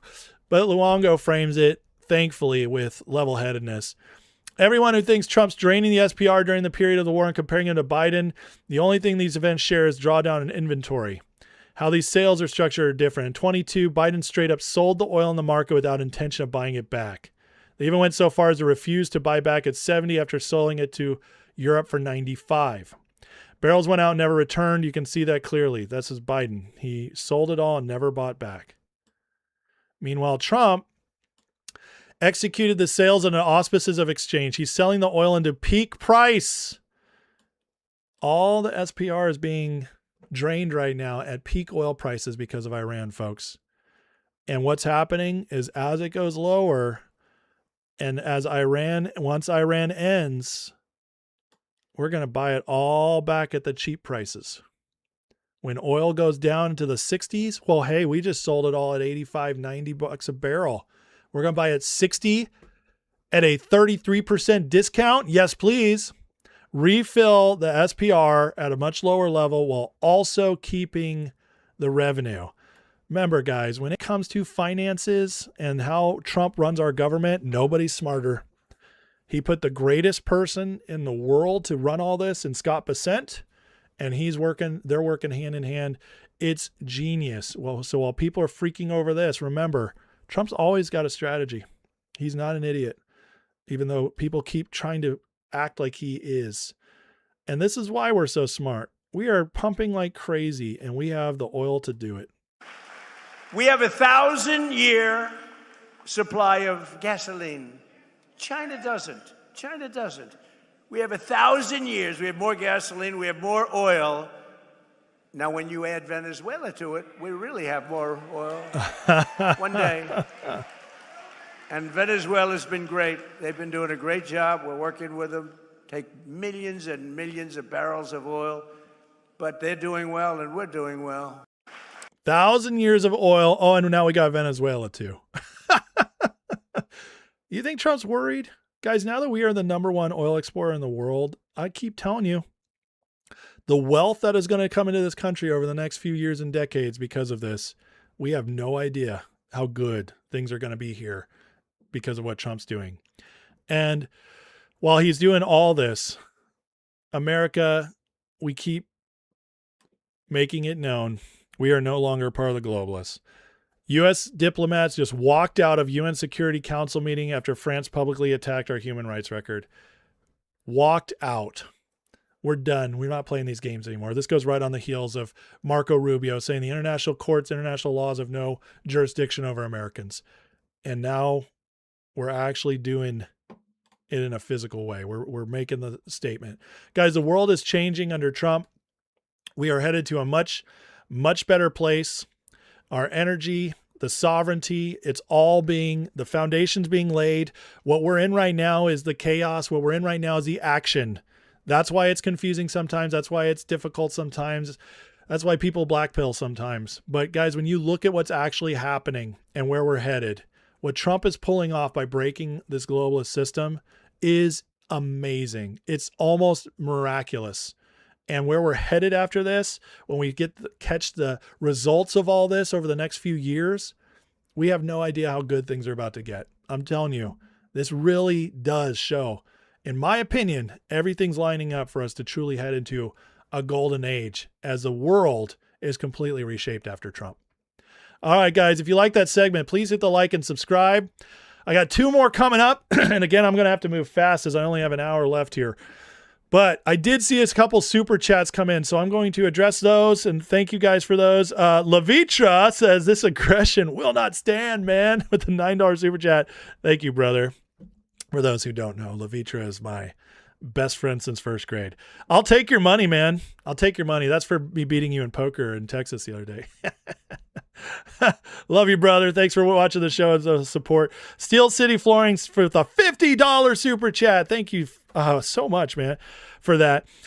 Fairly new to the podcast. Love the work. I worry about economy messaging. It's more than Wall Street. I'm hoping we go back to gold-backed standard with a basket of commodities. Your thoughts. Keep up the hard work. Man, that is a great question and comment. I'll tell you this. Yeah, our messaging needs to get better, or at least the Trump administration is doing something we don't understand, because on the base level, it does seem like the economic messaging is not getting out there. I would argue that it's not their fault. I would argue they're trying, but it's not getting out there because of the push against it by the media and the podcaster sphere, the faggosphere that's supposed to be on our side. That would be my argument. The next thing I'd say is that, Trump is thinking bigger than gold-backed. Gold-backed is fine, but he's thinking bigger than that. And when you look at the strategic reserve that the Trump administration is building with Bitcoin, gold, et cetera, they are creating a whole strategic assets to base our dollar on that's bigger than just gold. And that, while they're buying up cheap right now, filling it up, this was announced at the beginning of his term. I believe they're going to keep building that up, and so our dollar will be worth something. Remember, a currency is only worth as much as your leverage. Okay, and what's happening right now? The U.S. has more leverage than we've ever had, and that's hard to believe. I know, because of where we've been and what we've experienced, but it's true, because energy is more important than gold in our current economy, in our current world, and now we are the number one energy exporter of gas and natural gas, and it's not even close, and it's only growing. So because of that, because of what Trump's done, our dollar is going to be worth a lot going forward. Our currency is going to be very valuable because nobody has leverage over us. It doesn't matter how much debt we have anymore. We still have all the leverage over everybody who holds our debt. Nobody can call in our debt, because you know what we say? It's like the old Goodfellas thing, oh yeah, you want our debt? F you, pay me for oil. F you, you don't get oil. F you, you don't get energy. Who's going to call in our debt now? And ultimately, if nobody can call in your debt, the debt doesn't matter. So this is where Trump is taking us. He's growing us. This is what he means by growing us out of our debt, getting all the leverage and all the wealth so we can pay off that debt and make our payments, but also never having to worry about it being a problem. And that's where we're headed. And, but anyways, thank you for that. That was a great comment, and I really appreciate your support. Sunnyside says, Israel's effing nuts. Secretary of State George Marshall, World War II, told President Truman not to make Israel a thing. I know, but things have changed since then. And I think Israel ultimately can be a very good thing in the world. And I'm not anti-Israel. I just anti how Israel does a lot of their stuff. Violence and poetry. My paranoid conspiracy theory, the COVID shot was meant to depopulate the planet, but the commies, they fouled up. Well, they fouled up, but they had to rush it because of Trump. They wanted to do it under Clinton. And so it was all set up to go. And then Trump got the election. They didn't expect it. So that's what set them back. But yes, did they want to depopulate? 100%. The Georgia Guidestones told us that. So Janet, member for a month, says, I'm here late. Ami dropped a must-see video. Oh, did he? Man, I wish I had time. I'll have to play it tomorrow because I'm going to have to run through these next few segments. DJ says, it's the Jews. Seriously, Bibi needs to stay his ass in Israel instead of trying to stir up in New York. You know what? Let him go to New York. Let Mom Donnie try to arrest him, and then we can arrest Mom Donnie. Okay? Let's do that. I'm totally fine with him going to New York because you know what? Bibi might be a punk sometimes, but you know who I hate more than Bibi? Way more than Bibi, actually? I hate Mom Donnie. I hate the commies here. So, Case says I'm wrong on Israel a lot. Sure, tell me how. And we can have that debate, but don't just tell me I'm wrong unless you actually have something to back it up with. I've been very fair to Israel on both sides. I don't let anybody go to the place where Israel is the great evil. I think that's retarded. They don't have, and they don't control the world. The Jews aren't in and of themselves aren't evil. All that I defend them, but I do call out where they have issues in City of London type stuff. So you tell me how I've been unfair to Israel. I'd love to know. Okay. Let's get into it. Okay. We got more. Now let's look ahead to the midterms because we're just 100 and a handful of days out and it's getting very interesting. Okay. Things are getting much crazier, much crazier, for the Democrats. And they are in panic right now because everything is starting to not go their way.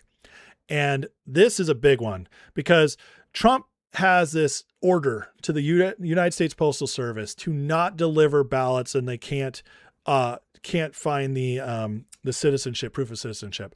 And the courts are fighting over this. And now he's called upon the Supreme Court to overlook it, which means if they do, it'll be law as long as he's president and until somebody else overturns it.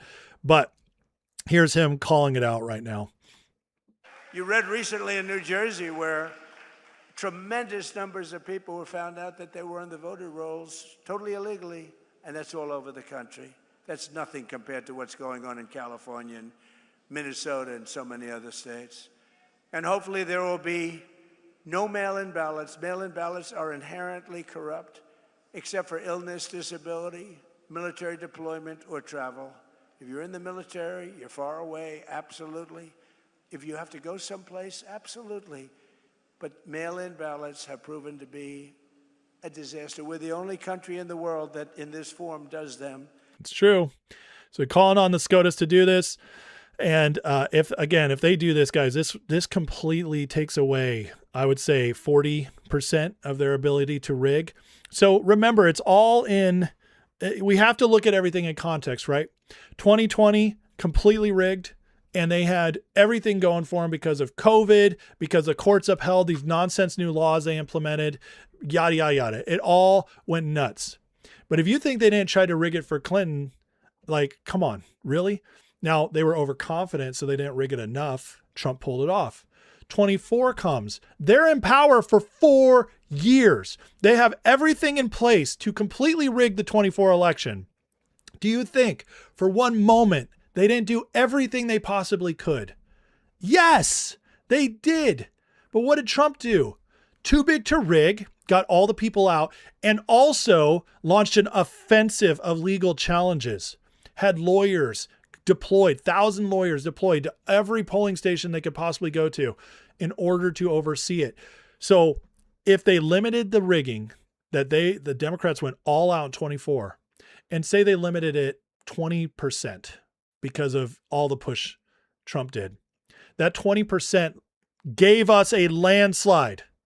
Okay? That's with them in control. Now the midterms are coming up. We're in control now.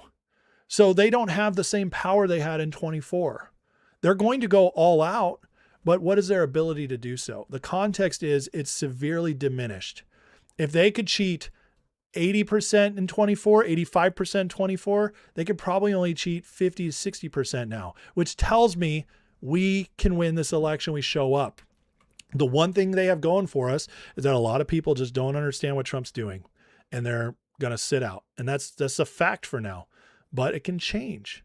It can change. And then in 28, a presidential election, when everybody shows up, there's no reason we'll lose. And that's even without the Save America Act being passed, because again, it's understanding context. Okay. Understanding the context of all this stuff.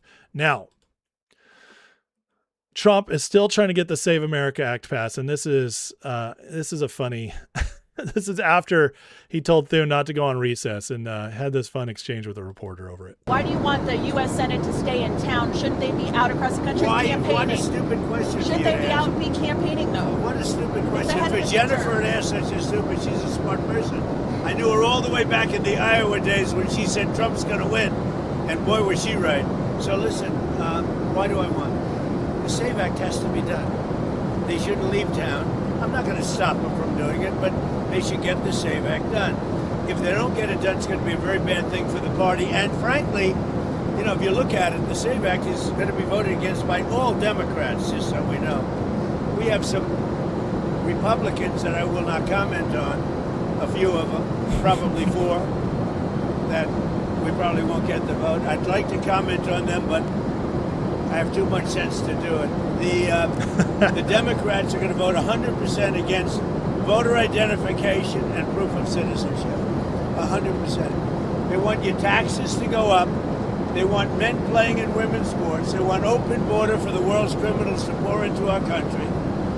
And yet, despite all of that, we have the lowest crime rate in the history of our country since 1900 with murders. With all of that, with all of the 25 million people, many of them criminals that the Democrats let in. Well, they just announced this morning they want an open border policy where the world's criminals can pour into our country. I think they're crazy. There's something wrong with it. I love when he called it a stupid question.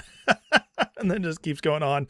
He's the absolute best. But he's nailing it. And you could tell, like, I mean, I'm sorry, guys. I listen to this stuff and I feel like Trump knows exactly what he's doing. He knows exactly who his enemies are. It's the deep state Republicans and it's the Democrats. It's the bureaucracy in general, all the deep state. It's all everybody who's infiltrated us. And he calls it out and he knows what he's dealing with. Why is he focused more on Republicans right now? Because they're the ones holding up his agenda, these deep staters. But also it's very interesting. He knows he has to play the game different with them. He said, I'd name them, but it's not worth it right now. That's interesting.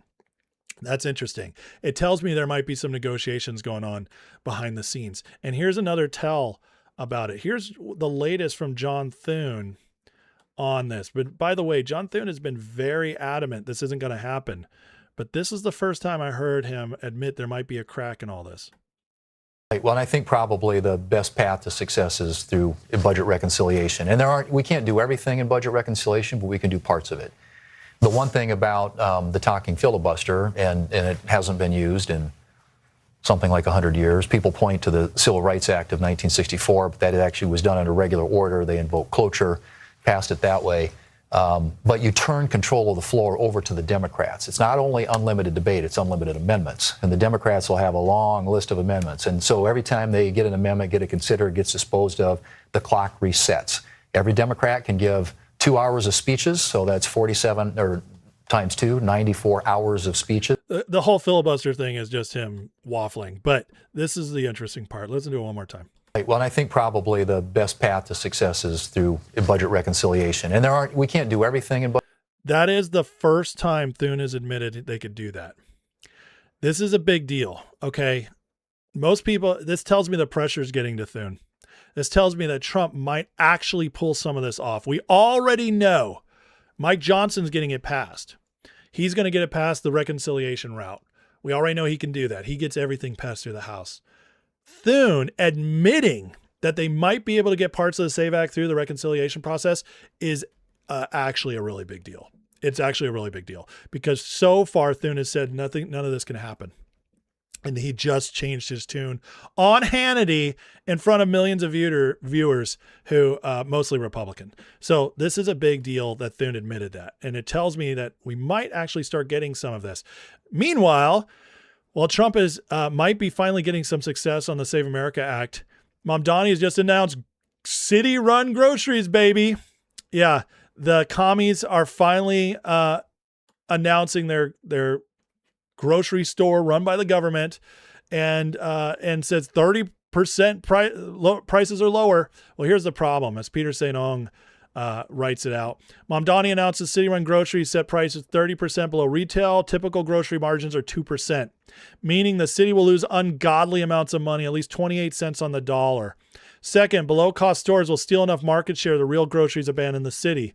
Third, taxpayers will get tired of the money hole and slash subsidies, at which point city groceries become money holes full of rotting foods, and New Yorkers will have to take 2 trains and a bus to find a real grocery store. Socialism will work this time.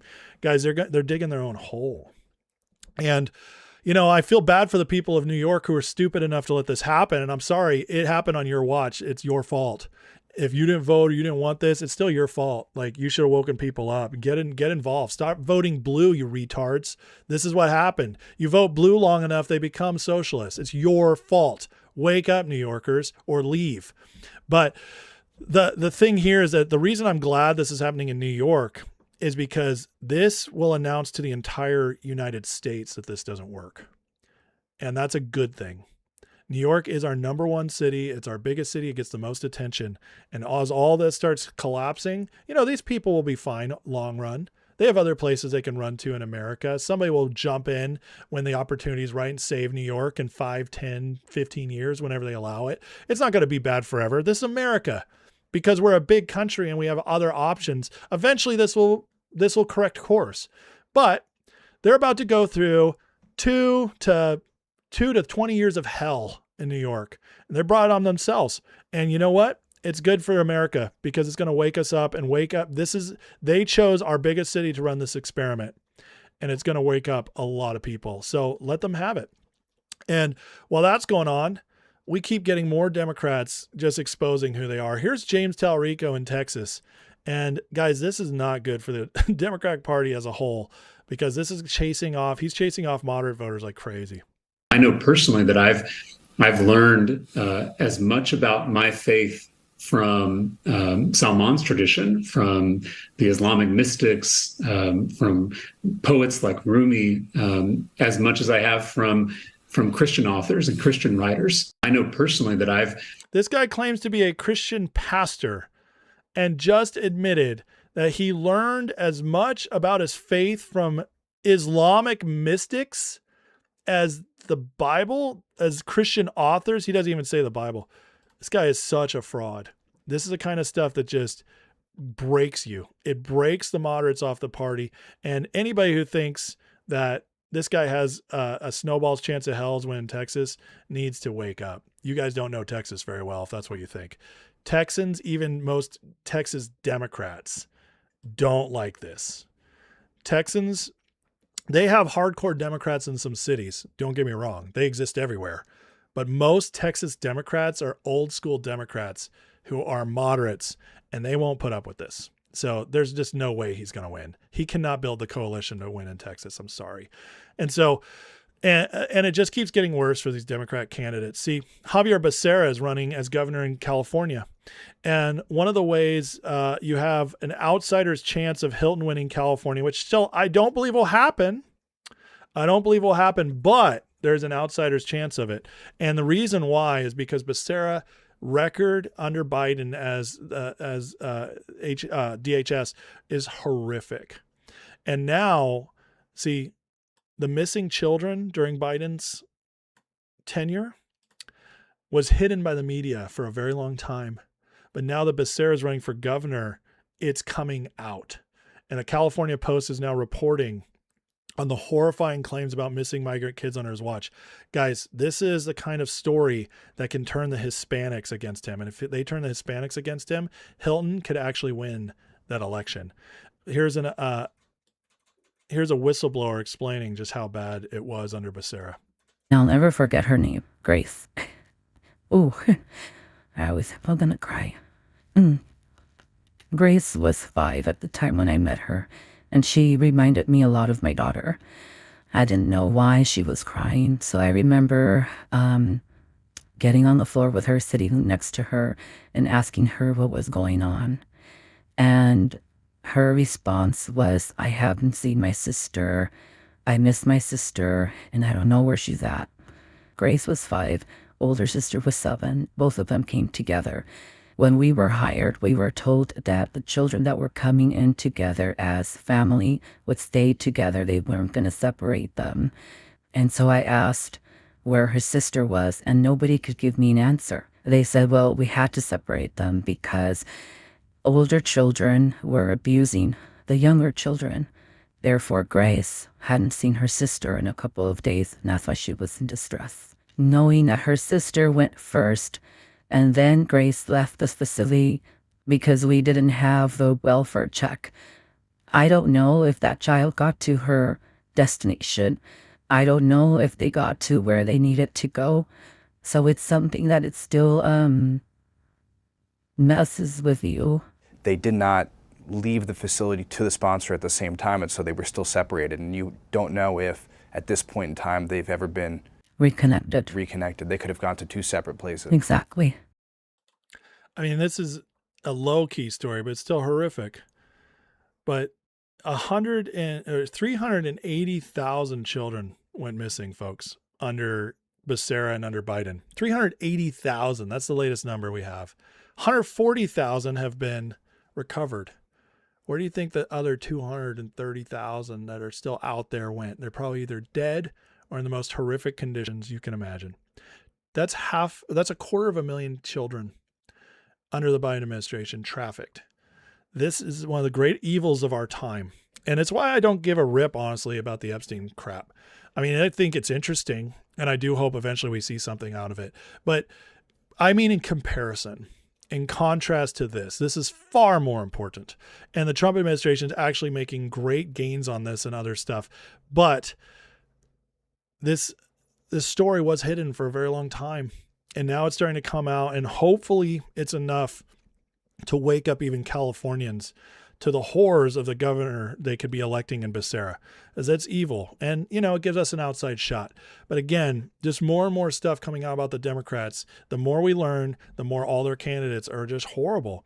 And as Mike Johnson writes here, Republicans are for common sense, Democrats are for communism. I'll tell you right now, this is a wonderful campaign slogan, and I think they found it. Common sense or communism. It rolls off the tongue very well. That is what this election is going to be about. And if we can communicate that to the American people while showing them how horrible these Democrats are, we have a chance. We have a real chance of winning the midterms and gaining. And I actually think we're going to pull it off. Now, and this stuff like this gives me hope as well.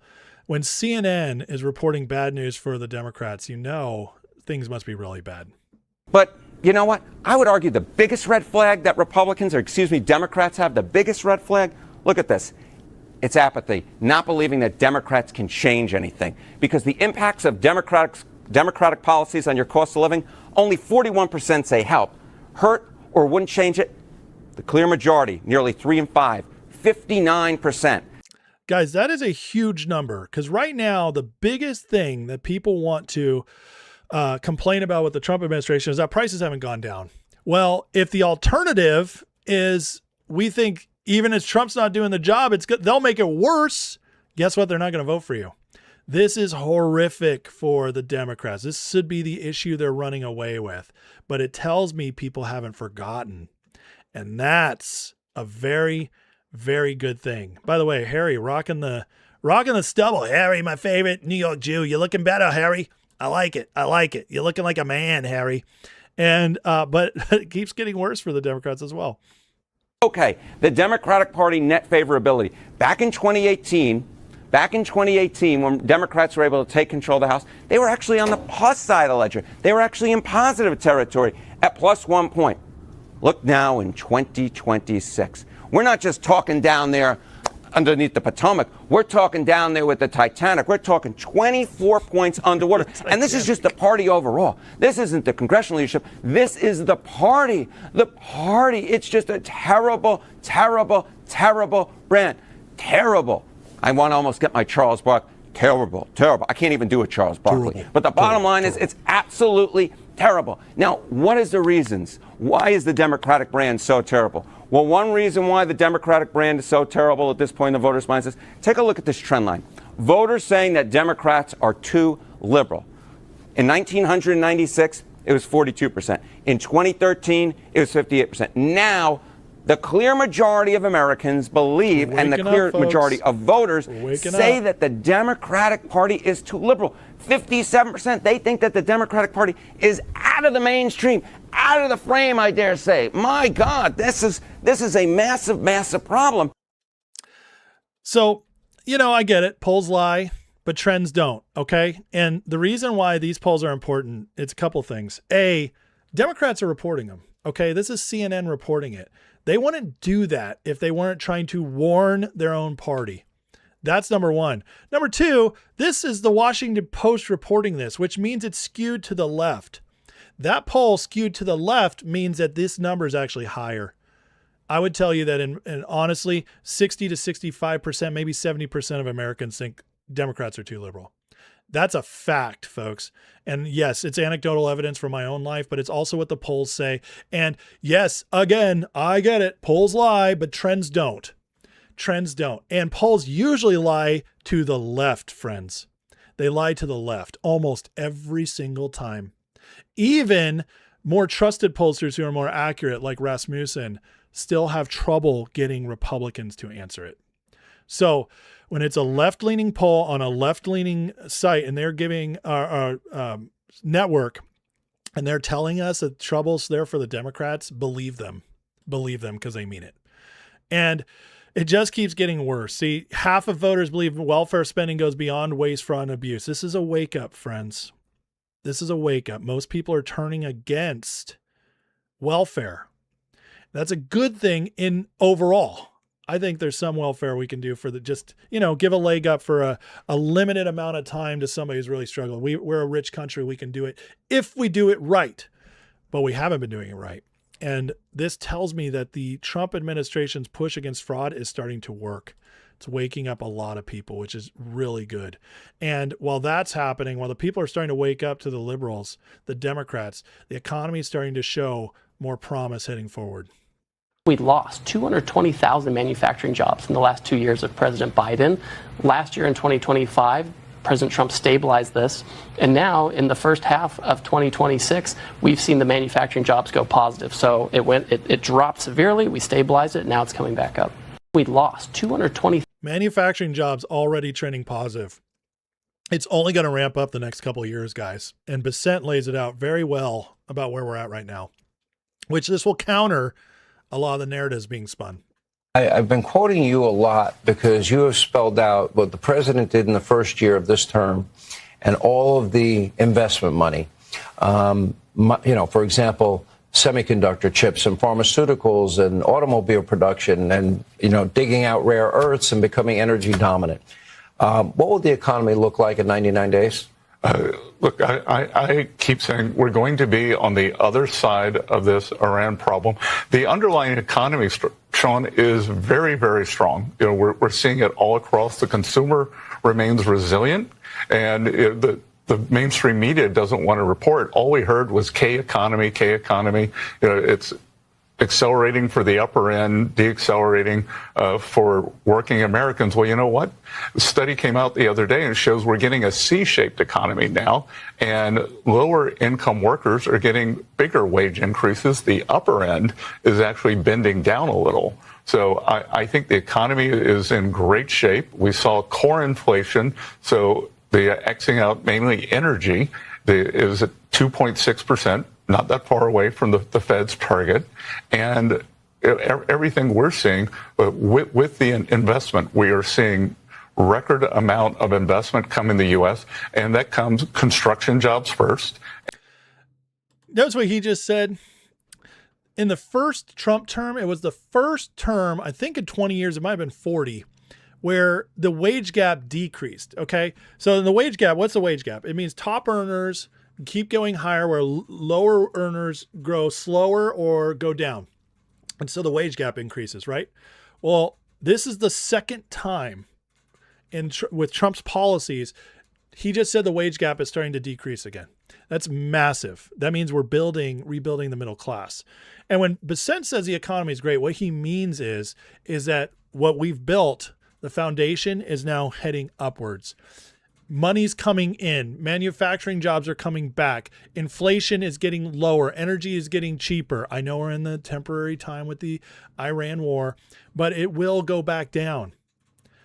All this is happening, and what it does is it means the foundation is strong and where we're going is going to be very good. All this is happening, guys, amidst the chaos of the Iran war, Republicans barely getting anything done, Democrats fighting us at every opportunity, and the giant hole we're digging out of from the Biden years and COVID. All that's happening under that context. It's pretty amazing, honestly. And it tells me, as somebody who understands historically, economic policies take 18 to 24 months to turn a country around. We're heading in that direction. And the boom is going to be massive. And I think already, as I predicted last year, Q3, which we just started, is when we'd start to see the numbers turning around. That's already happening. Next year will be when the boom really is hitting. Just watch. By the end of this year, going into next year, things should be much improved. Unless they tank the stock market, which I would not. And in that case, push it back a couple months. But it's coming because the foundation is strong. So economy's improving. We see the Democrats are commies. We might be getting election integrity passed through reconciliation. And with all this going on, Republicans are gaining against Democrats. See, last week we got two fake polls, Emerson and Fox News, trying to convince us that the Democrats were actually up by double digits. Well, every single poll that's come in since then has the Democrats only 4 points ahead or less. And that means, folks, that they're going to lose because they need 5 points or higher to win, to squeak out the midterms because of the foundational advantage the Republicans have built in with the districting now.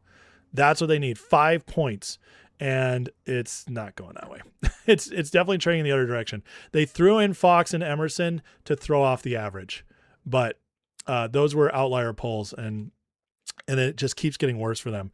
And then we have this, where somebody's finally saying what I've been saying all along about if the Democrats got the House. There's still a sense, even if Democrats take the House from Trump, that they really can't touch him.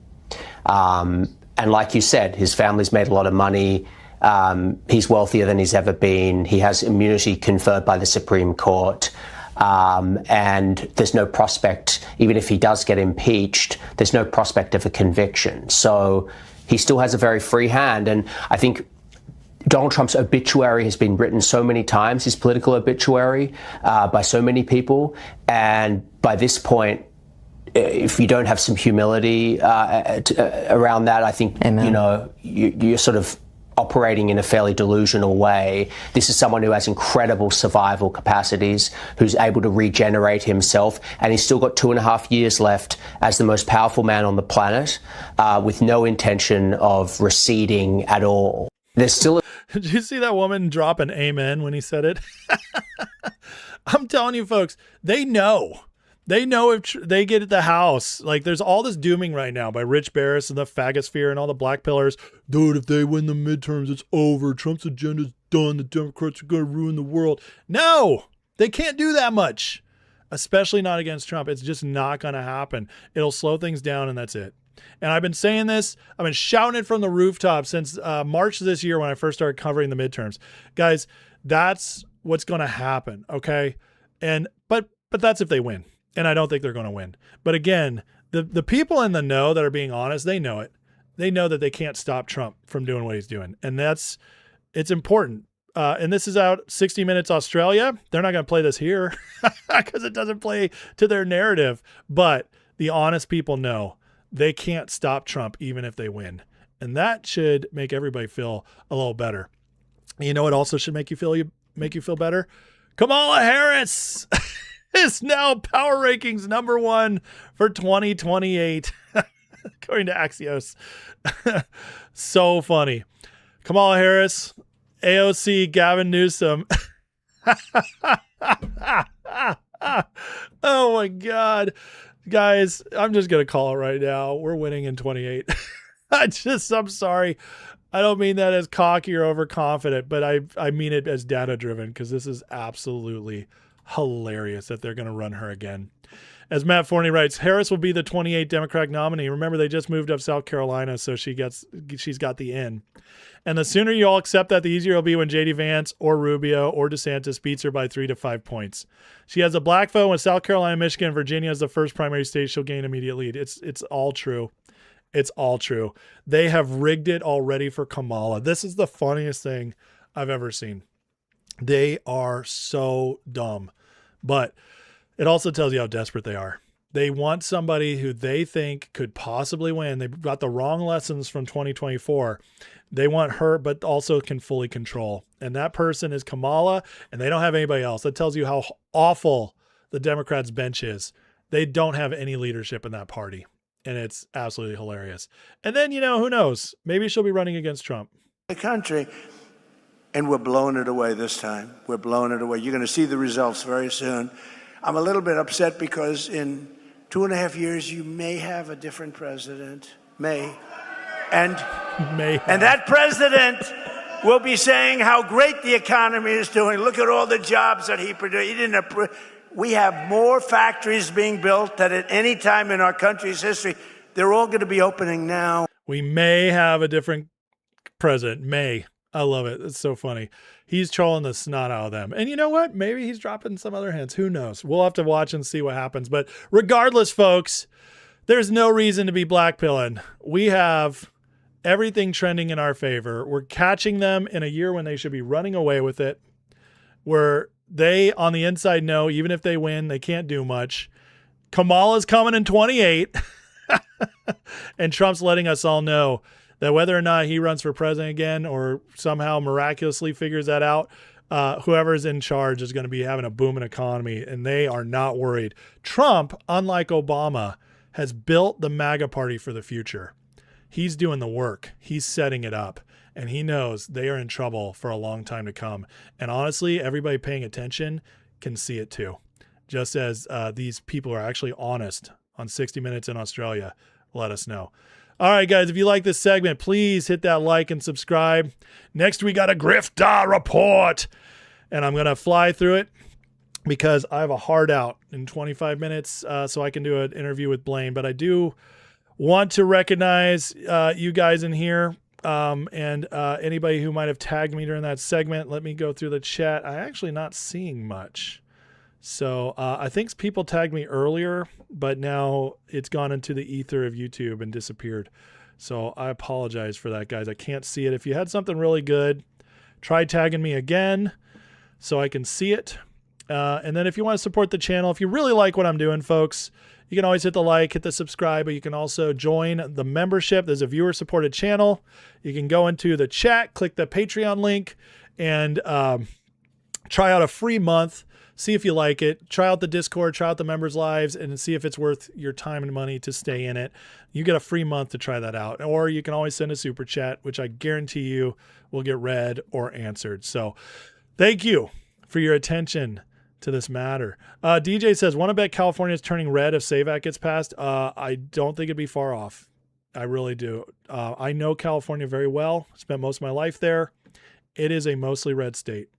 But they got into power, they took it over, and they rigged the snot out of it so they'd never lose power again. But I do think California could be red in the next 5-10 years. I really do. It's already trending in that direction. And I got to tell you guys, this primary this year scared the snot out of them. It scared the snot out of them. It really did. All right, let's get to it. The grifters be grifting. They always are grifting. That's what they do best.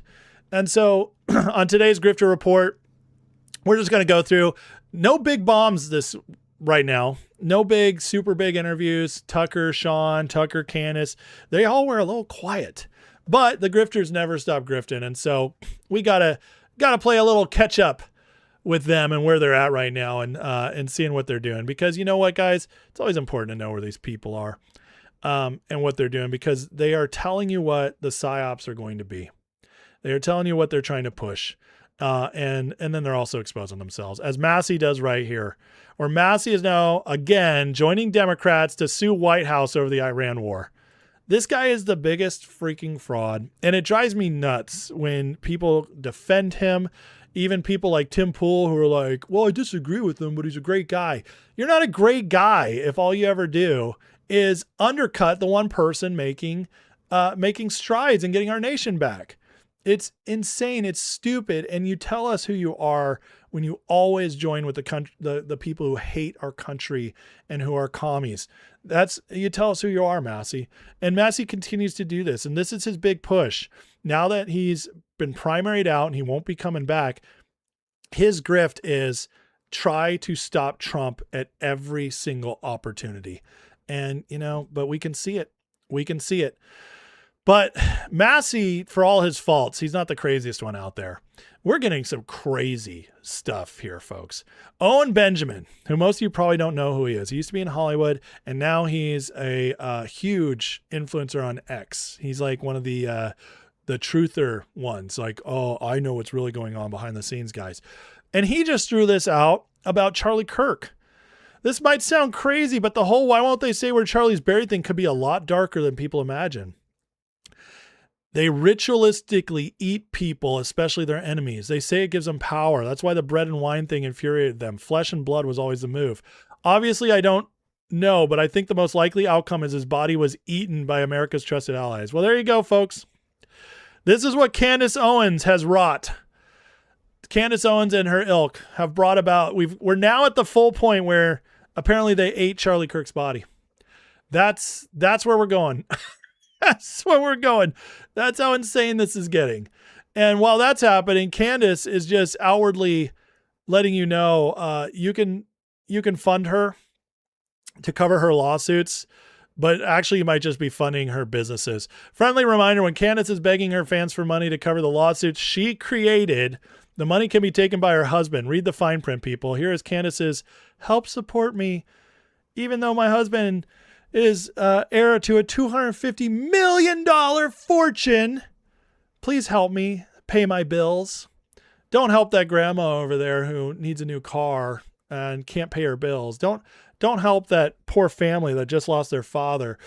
No, help me pay my lawsuit bills. And by the way, George Tom Inc. reserves the right to use the funds for other corporate purposes. If you don't see who Candace Owens is at this point, folks, I don't know what to tell you. This is insane. This is an outright scam in your face. It's crazy. It is crazy. Candace Owens is such a fraud. It's so unbelievable. But, it is what it is. So, Candace, why she's scamming your money and having her supporters say that now Charlie Kirk was eaten.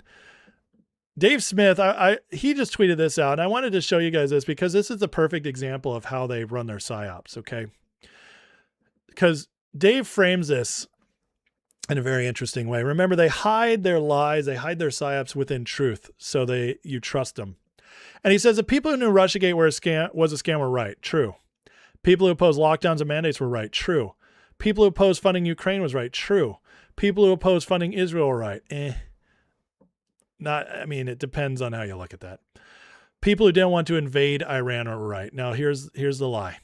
He built it up. See, 3 complete truths, 1 that you can have a debate over, and then the last one is an outright lie because we never invaded Iran. We still haven't invaded Iran.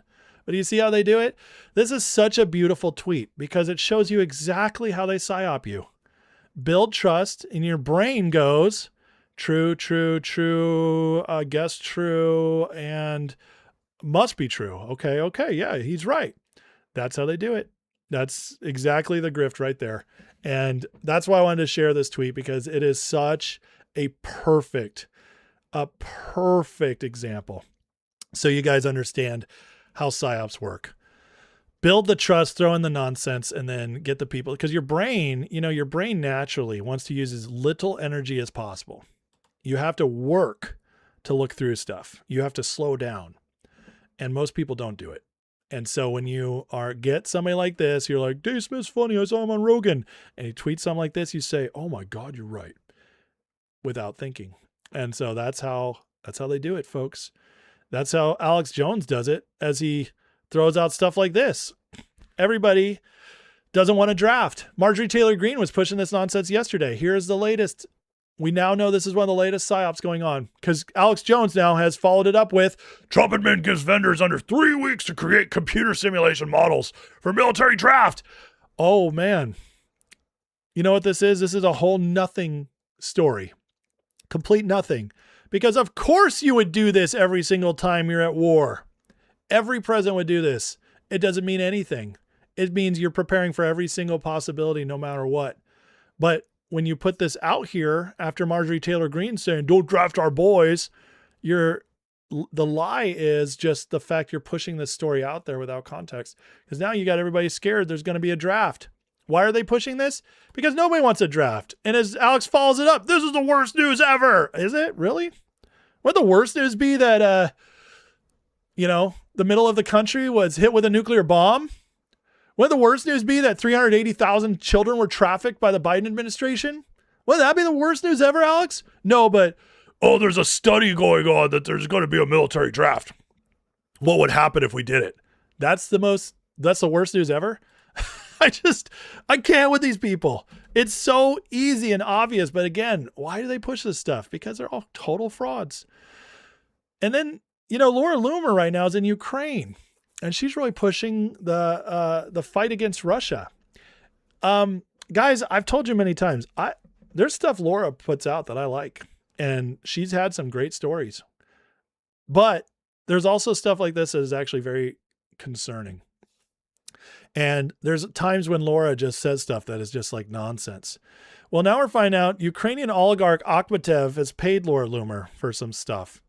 In 2024, he bought the most expensive real estate in human history, apartments in Monaco, for $550 million. In 2024, his company D-Tech, promoted by Laura, received from U.S. and EU taxpayers wartime aid $112 million under Biden. Thanks to U.S. and EU taxpayers for helping buy the most expensive real estate in history. He keeps a $650 million yacht in Monaco. He's got the most expensive house. Blah, blah, blah. Most expensive penthouse. He comes from a small village. How'd he get his billions? Well, Ukrainian media shared it as 1990s. He led a gang that murdered businessmen and politicians, seizing the best Soviet assets worth tens of billions. He controlled 30% of Ukraine's GDP. D-Tech is his energy company that received aid from Europe and American taxpayers.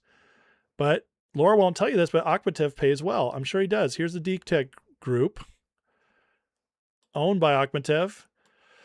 Laura Loomer is visiting a D-Tech substation in the Kiev region on Sunday. As her visit began, air raids sounded and the boom of drones being shot. She saw a site destroyed by Russian missile in 22 and rebuilt with U.S. government support. Today it powers 20,000 Ukrainian families. Laura, thank you for your bravery in exposing the truth of Russia's terror campaign and for telling our story to the world. Wow. That's pretty rough. There's been all kinds of crazy stories about Laura over the years. And she does, again, she's the perfect example of somebody who, you got to be wary of, because she does report stuff that's good. She does expose some good things. But then it turns out she ultimately, in the long run, can't be trusted. So it just tells you guys every single thing, be careful with. If they report something good, great, cover it, use it. But remember what their motives are. And most of these people are foreign paid, and their motives are anti-US, anti-sovereignty, pro-deep state. And it all eventually ends up in that direction. Right now, I don't see how anybody who's in the know could be promoting Ukraine. I just don't see it. But here we are. And, it's in everything, including our elections. Right now we get Mike Rogers plus 10. That's great news, right? For Michigan Senate. But of course we got Rich Barris. He's backing it up as it's a bad thing. Carville is right. Rogers, a NatSec anti-populist, the worst kind of Republican to run in Michigan. Saginaw McCollum was expected, but dude ran behind Trump at Oakland. El Said is the weakest Democrat as of now. He's very articulate as a populist message. You see what Barris is doing as he pretends to be MAGA? This is him where we have a chance to flip a Senate seat in Michigan. Mike Rogers is a rhino. He's a neocon, but he's not the worst one. He's not John Thune. He's not John Cornyn. He's not the worst. He's somewhere in the middle, and he's far better than a Democrat. That's all you need to know. And when it comes to winning in wartime, you don't get to choose your allies, folks. You run with who you can. And Barris, though, by doing this, what is he doing to his audience, which, by the way, is Steve Bannon's audience? He is subverting a potential win for us. He is trying to undercut him by making it so people aren't excited. They don't show up. They think, oh, it doesn't matter who we vote for. And that's what they're doing. And again, you see it. All these grifters in all these different ways, how they keep subverting the messages and subverting where we're going. And one of the big ones they're doing right now, and I know like some of you guys aren't going to like this, but there's a big push against JD Vance right now. And you know what? I'm still waiting for the real evidence why JD's bad. And you know what? Maybe I'll get it someday. Maybe I'll get it. I still maintain that Vance, Rubio, and DeSantis would all be great people to run for the presidency in 28. Yes, and they all have their stuff in their closet. But we get guys like this now who are completely going after Vance for the future. This guy is a big conservative account, 114,000 tweeted, retweeted by many prominent conservatives. Says, I won't be voting for JD Vance, but my vote won't matter anyways. If Vance is the nominee, it'll be a landslide for the Democrats regardless, which is total trash nonsense. Rubio has a puncher's chance. Vance has none. Do you see the psyop? Basically, no matter who we run, it's barely a shot in 28. This is the psyop. But why do they keep going after Vance? Here's from Gummy in 22 against Trump. I'm 100% Team DeSantis. Trump disqualifies himself by insisting on the 20 election as his main issue. I'm sympathetic, but it shows poor political judgment as the objective is winning DeSantis as a choice. Guys, here it is again and again. These people are not your friends. These people are not true conservatives. They're not on the side. They're not on the right side of things. And if they say something, I'm going to assume the opposite is true. And yes, even when it comes to JD Vance, who also is now there's establishment Republicans running op-eds in Washington Examiner. I'll say what most Republicans want. JD Vance could cost us in 28. Why the nonstop attack against him? They haven't even started the 28 campaign yet. You understand, folks? This is one of those areas where we have to trust Trump because there is a nonstop psyop on this, and there's a nonstop attack because you know what they're trying to do? They're trying to silo the guy who's the most popular, which right now is Vance. Here's the latest poll on Vance, Manhattan Institute. Vance is 17 points ahead of Rubio. They're trying to tear down Vance so that they can then move to Rubio. That is right now the psyop. That is what they're trying to do because they're terrified of both of them. Right now, Vance is the front runner, but none of this has even started yet. So they're going to tear down Vance. And then if enough people believe it and Rubio rises up, they will tear down Rubio. I guarantee it. It's going to happen. If DeSantis somehow gets chosen to run up there, he will be torn down. By the way, isn't it hilarious that Thomas Massie and Tucker Carlson get 1%? That makes me laugh. But listen, know the psyop when you see it, folks. Know the psyop when you see it. Trump is ultimately going to tell us who the best person is. He's going to endorse them.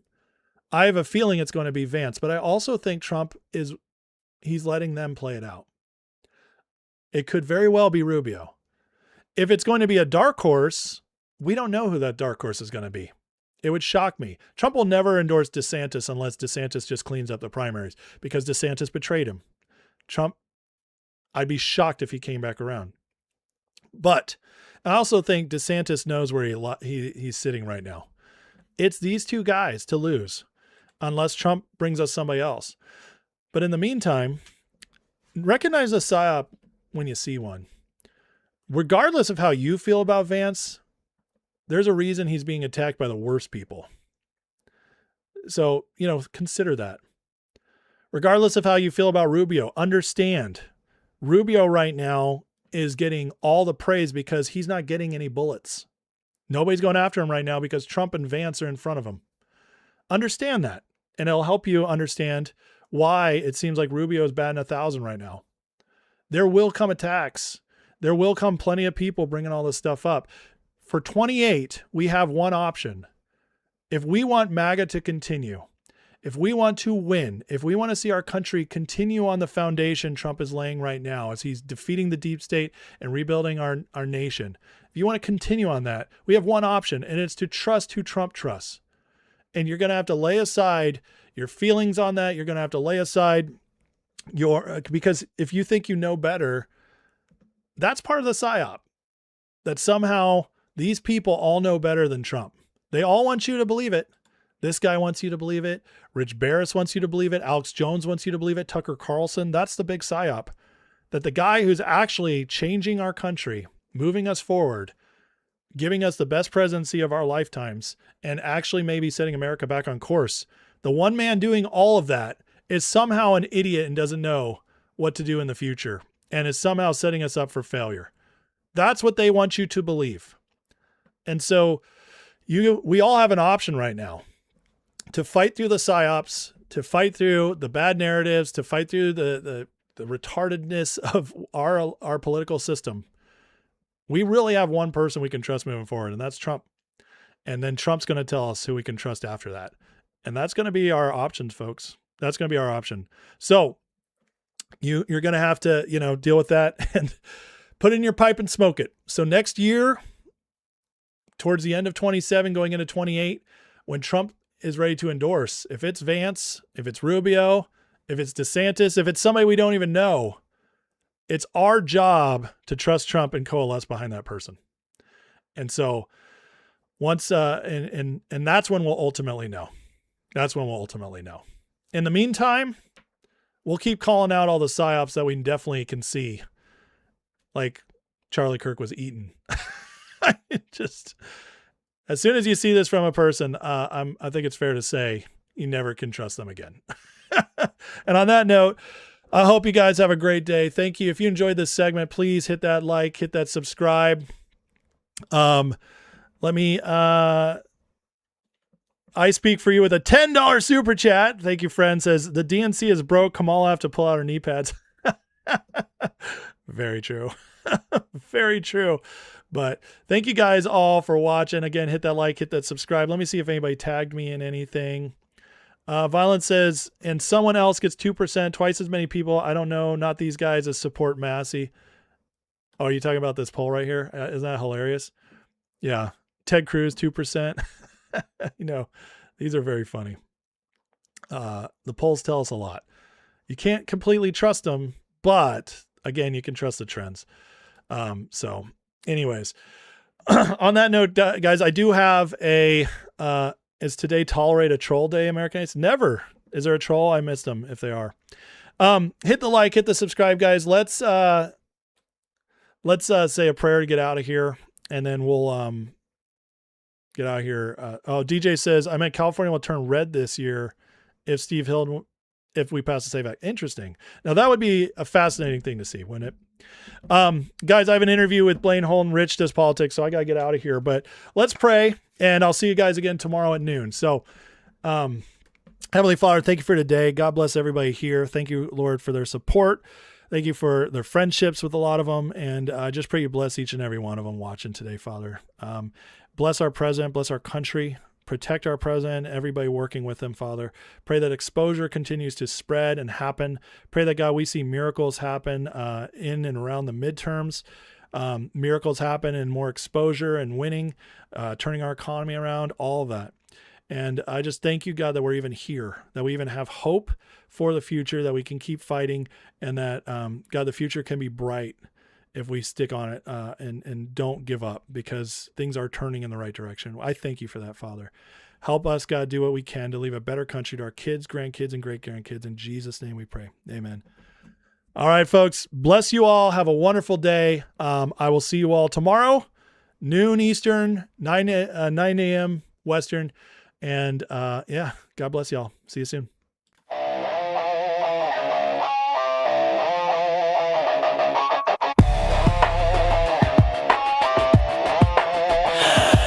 line screaming like a siren at night. Red and blue shouting, nobody's right. Smoke in the streets, truth under attack. Everybody's loud, nobody's got facts. Feeds keep scrolling, nerves stay tight. Matchsticks flicked in the dead of night. They sell fear, cheap package the lies, while the clock keeps ticking, empires on fire. Can't sit quiet while the world's on edge. Lines in the sand, standing on the ledge. No script, no leash, no polish, quiet. Just a voice in the dark and a spark to the wire. This is